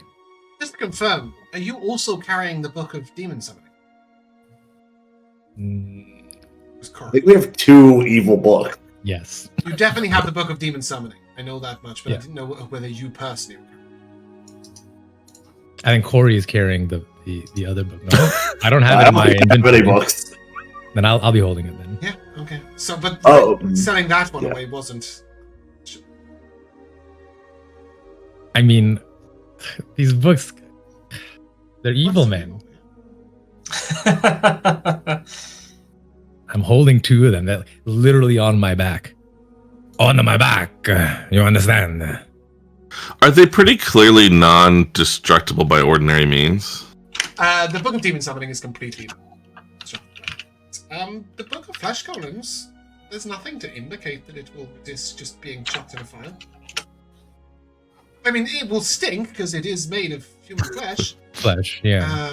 And sort of thread of hair written in blood. But apart from that, I mean, it's just probably So horrible. gross. Intended to be.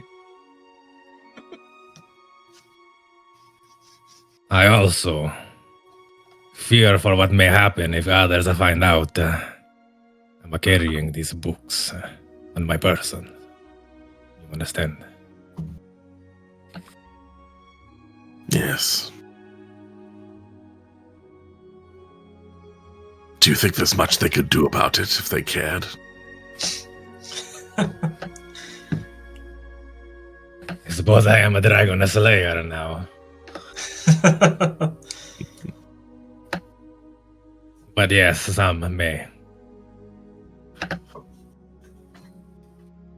I understand where you're coming from, and I share the concern to some degree, but I think that perhaps the worries are small enough to wait until we can be certain that they are given directly into the right hands, and perhaps something is given back into our hands in exchange. Pietro will ponder on that for a moment.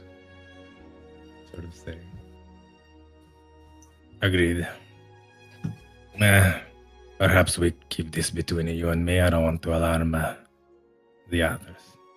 Of course. Just a heads Enjoy up. the rest of your shower. A temple big enough to be able to deal with or dispose of those properly would be in Tamrakas, Janos, Mazrea, or Dom. Well, we'll see, man. Yeah, you would know that the main temples would be in big cities, not small towns like Mattel. I mean, Mattel's quite a big town, but the point remains. You know, you could pull a Chamber of Secrets and just drop it into the bag of the next little girl you walk past.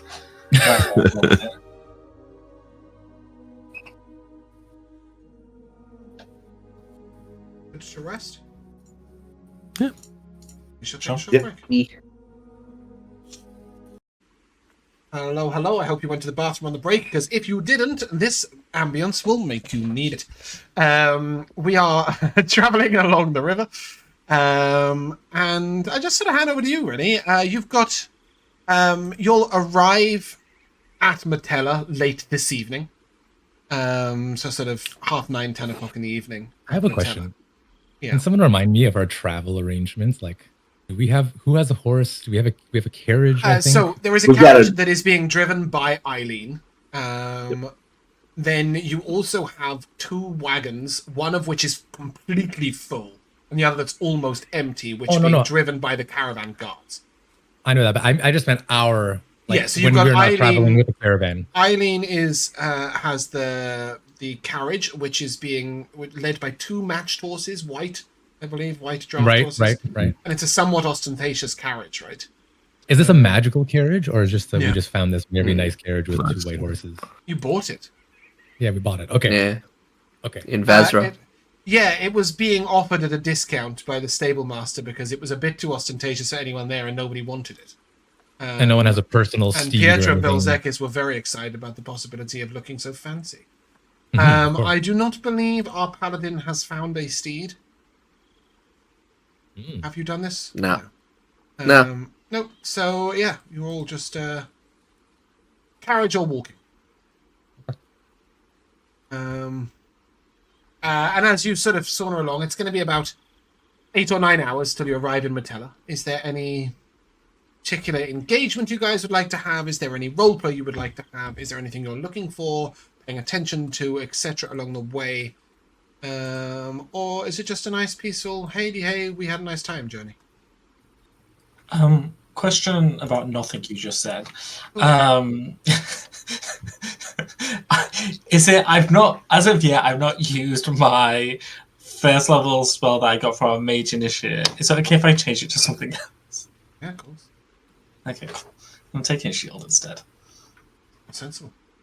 Yeah, anybody else doing anything of interest along the way? I think I will be slowly collecting little bits of wood to slowly carve with my wood carving tools into beads and start making and collecting beads. Okay. To finally decorate my wadi, which is the whalebone club, and I think it's just after having that conversation with Boxxo, getting into the fight, being like, okay, we can do this. We just took down a dragon. I am still feeling a little homesick, but not as bad, and I'm sort of ready to embrace my culture once, more once again. And cool. Corrie, can I take a perception check from you, please? Yeah. And an alchemy check. 22 on the perception. 17 on the alchemy. hey, Yep. Sorry, I'm just resizing Joe. When do we plan to run to today, James? We'll be done in 40 minutes. Right? Okay. I may or may not jump out early. Half an hour? 45-ish? Don't decide yet, just because. We'll see how it goes. Honestly, it may even end in the next 15 minutes, depending on how long you guys chat for. Corrie, your perception check Everyone was shut up. No one talk.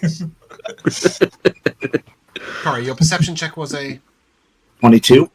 Yeah, with a 22, you notice moving in the water next to you some sort of... at first you think it's a flicker of silver. As you look a bit more closely, you see little bits of colours come to it. And you will see that the plant life is slightly changed within that area. What was your alchemy check? 17. You know this to be chromium slime.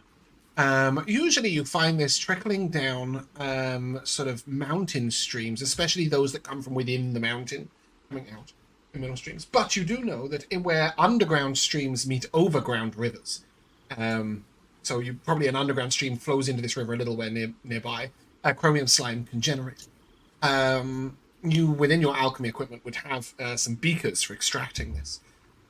If you wish to ride your 17 alchemy check, you can reach down and extract 0.3 of it, so 3 uses of chromium slime. In addition, on the side of the road, you will find some lavender sprigs. growing. There's a small section of lavender swaying in the wind in huge patches. Technically, you could gather up to 40 pounds of it, which would be 400 uses, but should be there for a while. So just take whatever you would like. I've already got 6.5 pounds. I think I'm okay for a bit. Lavender's really common. It's not a big thing, but you do see a patch of it saying just in case he doesn't. The other thing you will note on the side of the road, not Corrie specifically, the whole group of you will note on the side of the road after a little journey is a series of beehives. Sort of 12 or 15 of them in a sort of strange circular pattern. You don't see a house nearby. A farmhouse or anything. For miles, in fact. When you say circular pattern, you mean like each beehive is relative placed to, like, in around a sort of circle. So it's like a circle of beehives.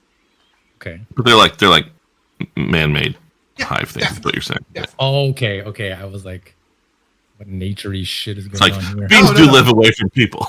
No. Sorry, the beehive would be much less noticeable on the side of the road, right? Than these man-made like wooden structures. Right? Oh, And okay. there's like I was 15 confused. of I thought- them in a really neat circle, and no buildings inside.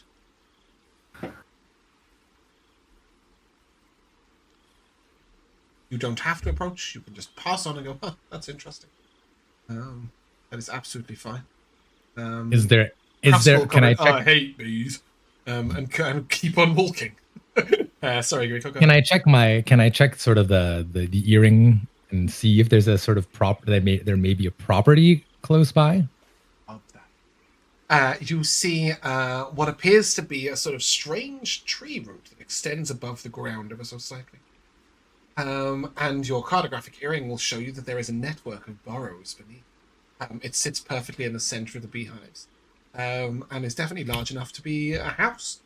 A decent sized group of people. It's like, you know, there are chambers under there, like 7 or 8 of them.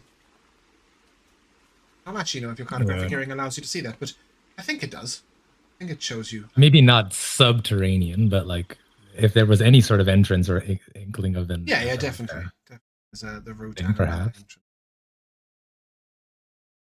It looks like some moles built these beehives. You would Like know, little houses. You would know that with your magical prowess, that it is more likely that it is some sort of. Yes. Yeah. You can tell them it's moles. Sorry, Toothy, you said?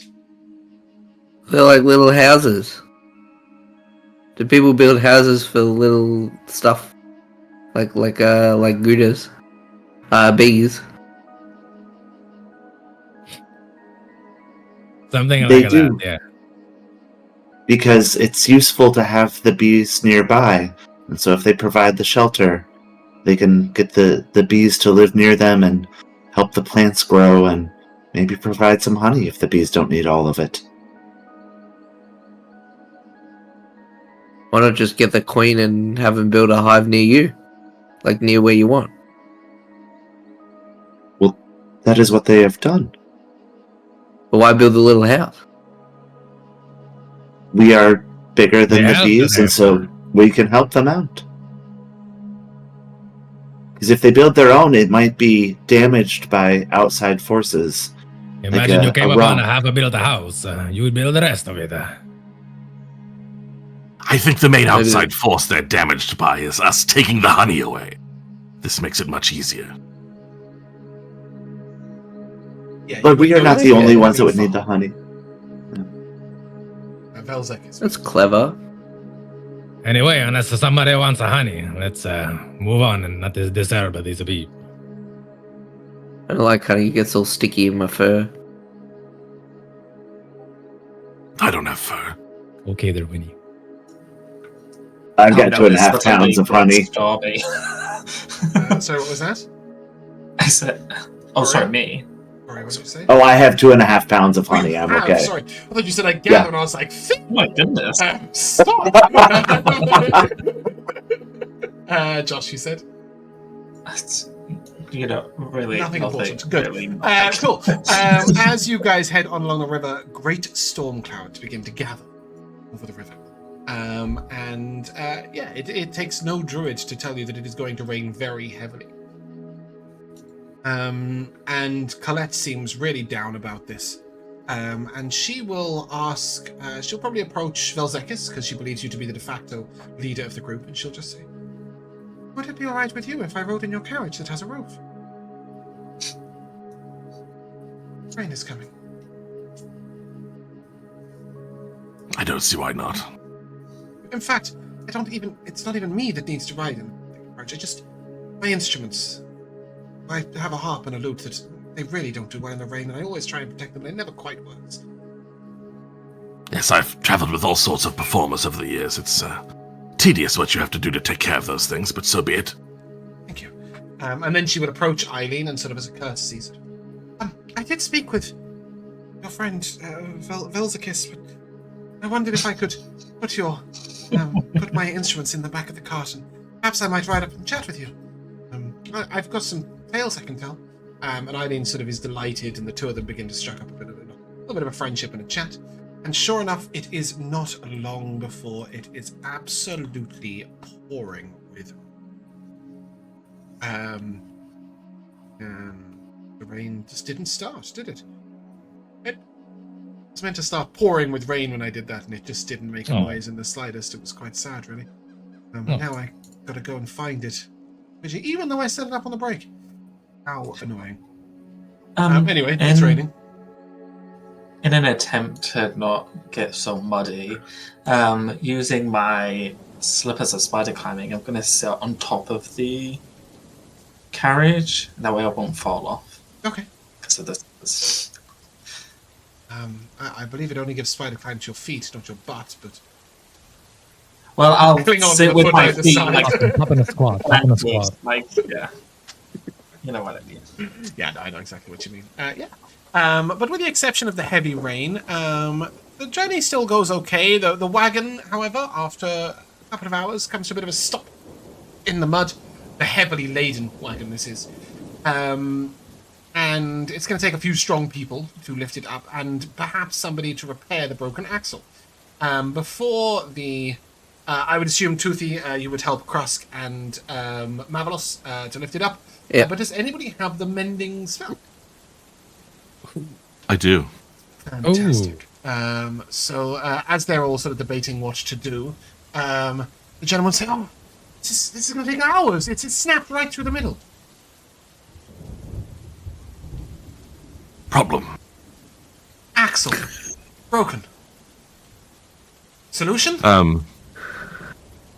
Yes, it shouldn't be so difficult. A bit slower than I like most of my magic to be, but I've repaired a few ropes in my day, and this is just a bit more difficult. Krusk just turns around. Is there anything this guy can do that you can also do? He says to Ellis, and Ellis sort of... No. I'm not a sorcerer. I study books, and I can do some of what he does, and points towards Pietro, who I assume at this moment is floating off the muddy ground. Pietro is literally just hovering, sort of maybe 5 foot up, and sort of he may have sort of his mage armor up that is sort of sifting some of the rain away from him. And Krusk just looks over to you and looks over to him and goes, "Oh, really?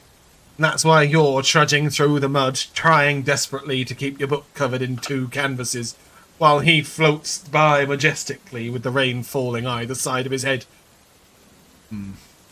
And his book talks. I heard it. I did.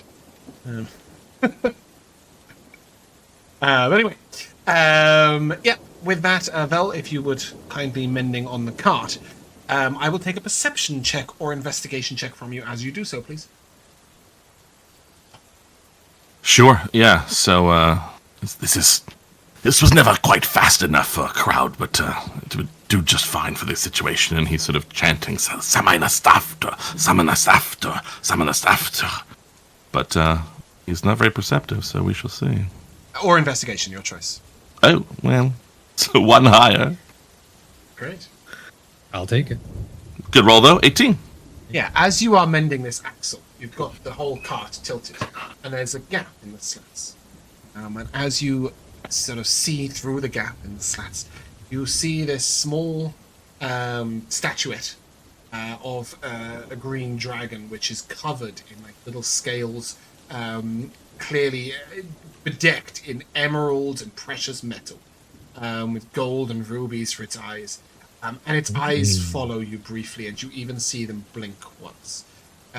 This statue has clearly got sentience to it in one way or another, though it makes no sound. And sort of you'll see the dragon's front claws are raised, sort of one forwards and one backwards like this, clutching a thin golden scepter between its two claws. It is clear to you, even in your brief glance, that this is both incredibly expensive and magical in nature, the scepter and the statuette. But you finish casting your mending, and as soon as you do, so of course, you coming out of there, it's really heavy. So I was like basically seeing into the interior of the thing, Yeah, right? Not so into a where it was special like area. this, you could see like well, effectively it was the most central area that was then protected otherwise. But not like a stashed compartment. It's just inside with all the rest of the stuff. Indeed, but you wouldn't have been able to see into this from any other angle. Sure. Yes, Fox is I'll- regularly known to be totally unlawful. You'll definitely get him on board with stealing a special draconic temple artifact. On chance. Vel'zekiss, do you say or think anything out loud? Yeah, I will come out from underneath with the thing repaired. Mending takes a minute, I think. So, but just say, yes, I would have been done a bit quicker, but I was somewhat distracted. You might want to shore up the bottom of your cart. There's some pretty impressive valuables that are in danger of falling out, which I know they're not. But Without any hesitation, this beautifully dressed man in his like court regalia with his frilly shirt just throws himself into the mud under the wagon and looks up at it and is sort of like, oh, there shouldn't be a gap. There shouldn't be a gap at all. This is terrible. Get the canvas. Get the canvas. You get the canvas. Bella, give me another few of the spare slats of wood out the back. We'll have to nail it on. Get me a repair kit right now. Like he started, goes in. There should be a slat across the middle, which has fallen out during the journey, and he'll immediately, like lying on the floor in the mud, just begin nailing it straight away, like packing it with canvas. He's like, I'm so grateful. Thank you so much for telling me. You wouldn't believe the trouble we could have put in the world if we had let this side. is there some danger in its exposure, or just worried about it falling out? Truth be told, I don't know. It seemed quite alive. There are stories and tales of those that worship the statue itself. Like they found a connection to it, like it can create an army of its own. It is definitely a sentient being. It's definitely something we shouldn't involve ourselves in the slightest. I was told by my head procurer on the boat that we just had to keep it covered at all times, and there'd be no worries, and the priests at Doggerlimbar would know what to do with it. Well, I dare say the first thing they'll do with it is put it behind something more than a slat of wood. Well, believe it or not, it's in a almost impervious box on every other side, but not beneath it.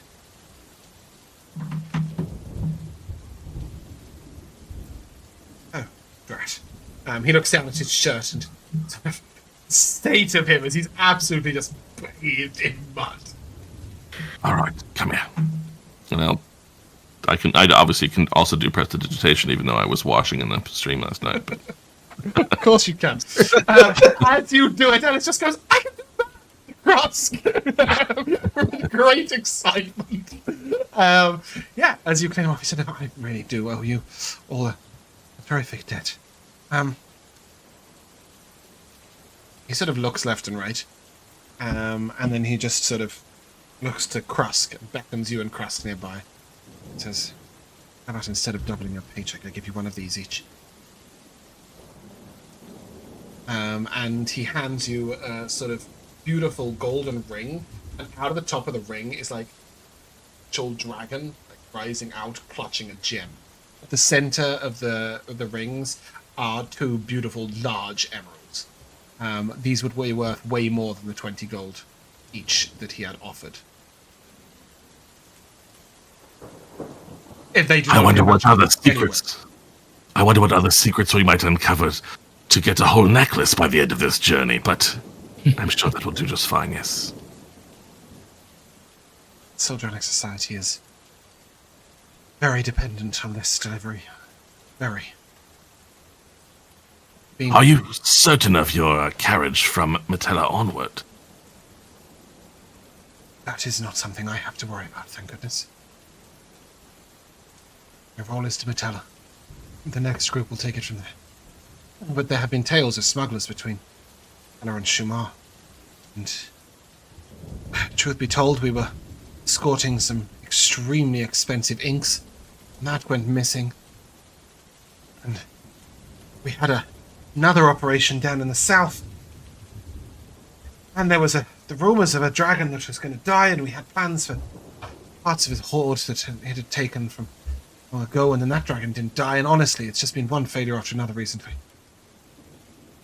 So, this would mean a lot to me, to us. So grateful. Of course. Krask will sort of look over, and actually, we've been hired on to the next leg of the journey as well. Alongside a second adventuring group. The Grand Eagles, they're called. I don't know what's eagle about them. I shall miss your company, though. Enjoyed it.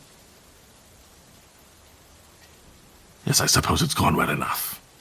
You may all take 50 experience points. The discovery of the... you may call it the Serpentine Statue, as it has a title, and although he might not know it, honestly, I don't know when I would give you that information, so you might as well just have it. Cool. And with that, the journey will continue onwards until in the early evening, and I doubt my picture is in the early evening, so give me some credit for not being able to do these things. Oh, look, it's almost sunset.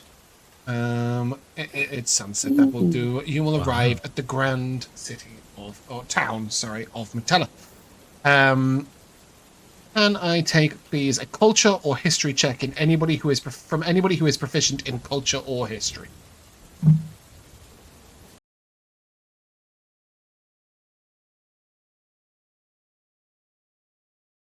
Just an 11 on Pietro's history. Okay, anyone else proficient in culture or history? No. Great. So, Corrie, you would know that the Grand Temple of Corrina is in Metella. It looks over the widening of the river. Corrina is technically the goddess of the sea, but her temple is here, for whatever reason it is. And to be fair, there is bits of the sea present in here. I will just show you guys very briefly where this is in the world map. And then I will bring us back to this image. In fact, you know what? I might even let stream in on the view. Metella sits at the widening of the river mouth to the sea. So sort of this bit here. The Straits of Darkness come just up to the edge of Metella. And yeah. Metella is... What was your history check? Just an 11. Streamer seeing me desperately struggle to find out where the hell I put this image. With an 11, you would know that Metella is known for its very large harbour. And it's a place where sort of cultures collide and goods are exchanged. Its wide harbour sort of curves like a hooked claw in the cold northern waters, and it's protected by these sort of massive stone sea walls out on the outside. But most of the city is built in from that, so you've got the harbour sort of at the sea, and then the city, or the big town, is built sort of around the bit where the river is met. And the town is sort of split by the geography and the class here. So you have the two sides of the river, and on the right you will see this sort of very fanciful large cathedral, which is the Temple of Corrina, and all these lovely sort of bustling seafront buildings. And so you'll see the seafront district is on that side, and then on this side, on the other side, is the sort of working district, the lower docks. It's not full of fisher folk, traders, commoners, etc. There is one building of prominence in that area, which is a smaller cathedral, which is known as the Commoners' Temple. Some also call it the Commoners' Collective. This is a temple to the constellation, but it is for all the common folk to attend. It is renowned for being open 24 hours a day, 7 days a week, and many people go to worship there at all sorts of different times. It is very different in style to the Grand Cathedral to Carina, or indeed the Constellation Temple and the Draconic Temple that are in Seafront District. It is for the people, by the people, if you will. With an 11, you would know that the person that rules here is called the Vizier Zorak, who is a bronze dragonborn who was once under the rulership of Emperor Kazan, but he's sort of his what do you call it? His reputation has extended long beyond Metella. Metella has really flourished under his guidance. He's quite harsh, and his laws are quite strict here. But you would know that he's very committed to the town and the townspeople. And with that information dump about Metella, which I will probably refresh most of at the beginning of next week, as you arrive, the caravan leader, Bathala, will give you the pouch of 100 gold to split 20 gold each. I'm pretty sure that's what I promised you. Is that correct? Sounds right. I don't want to know from you, Josh, because it will inevitably be a lie. So from anybody else... Oh, sorry, go on. I was just about to add 20 gold to my thing. Escort Metella. Each guard will receive 15 gold pieces in 3 meals until the so it is 15 each, so he will hand you a pouch of 75 gold to split between you. Didn't that guy say he would double our? And then instead, because he was so grateful for Vel'zekiss' discretion, he gave him the ring instead. It is worth mentioning that ring is worth at least 300 gold. You don't know any more than that, but you would know just from a basic estimate that it's worth at least that. And that, as we arrive in Metella, is where we will and we will come to the timeless tradition of MVPs. I really wasn't sure how much roleplay we'd do on the way. Yeah. I will... I'd like to give a couple of little ones out. I think Rico's flying fireball graviturgy triangulation was one of the coolest turns we've seen in D&D. And I also really liked Vel'zekiss' offhand comment, "This isn't quick enough for a show, but will suffice nonetheless," or whatever. It was something like that about mending, which was just... Often it's difficult to refer to character without doing a bit, right? And this was a really nice little neat just reference to his to why. Well, I thought about it a lot of times because I took it thematically, thinking the cut and restored rope type tricks that you would do, but then realized the mending is a minute, and so all along I've gone, it doesn't actually make sense that he would have used it in a show, so it was quick to mind. But yeah, what happens if you quicken mending? Or can you not? I think you can only quicken something that has an action as its normal time. Okay. I'll check, but yeah. Jack, your MVP. There's a few good ones, but I mean, you got to give it to Corey's description of the little dudes on our shoulders, man. It was so cool. You did receive inspiration for that, but I held off using it as my MVP because I didn't want to steal that as well. Yeah, great. It was really cool. Yeah, I agree. Josh. Yeah, I was also gonna say Corey's Channel Divinity. Very, very cool. Joe. So I'll take 2 because I think one is probably just one that no one else is going to want, which is the ruins of was it Nathramor? Is that what it's called? I love I'm not a religious person at all, and yet I really love church architecture and stuff, and so just the idea, that sort of, you guys have more of them over there, obviously, but smaller churches that have the sort of cathedral shaping to them. Do you know what I mean? Mm-hmm. Which is cool. So I really enjoyed that. Any kind of ruins in a game like this is always nice. So that was really fun. US isn't old enough to have proper ruins, right? Is it?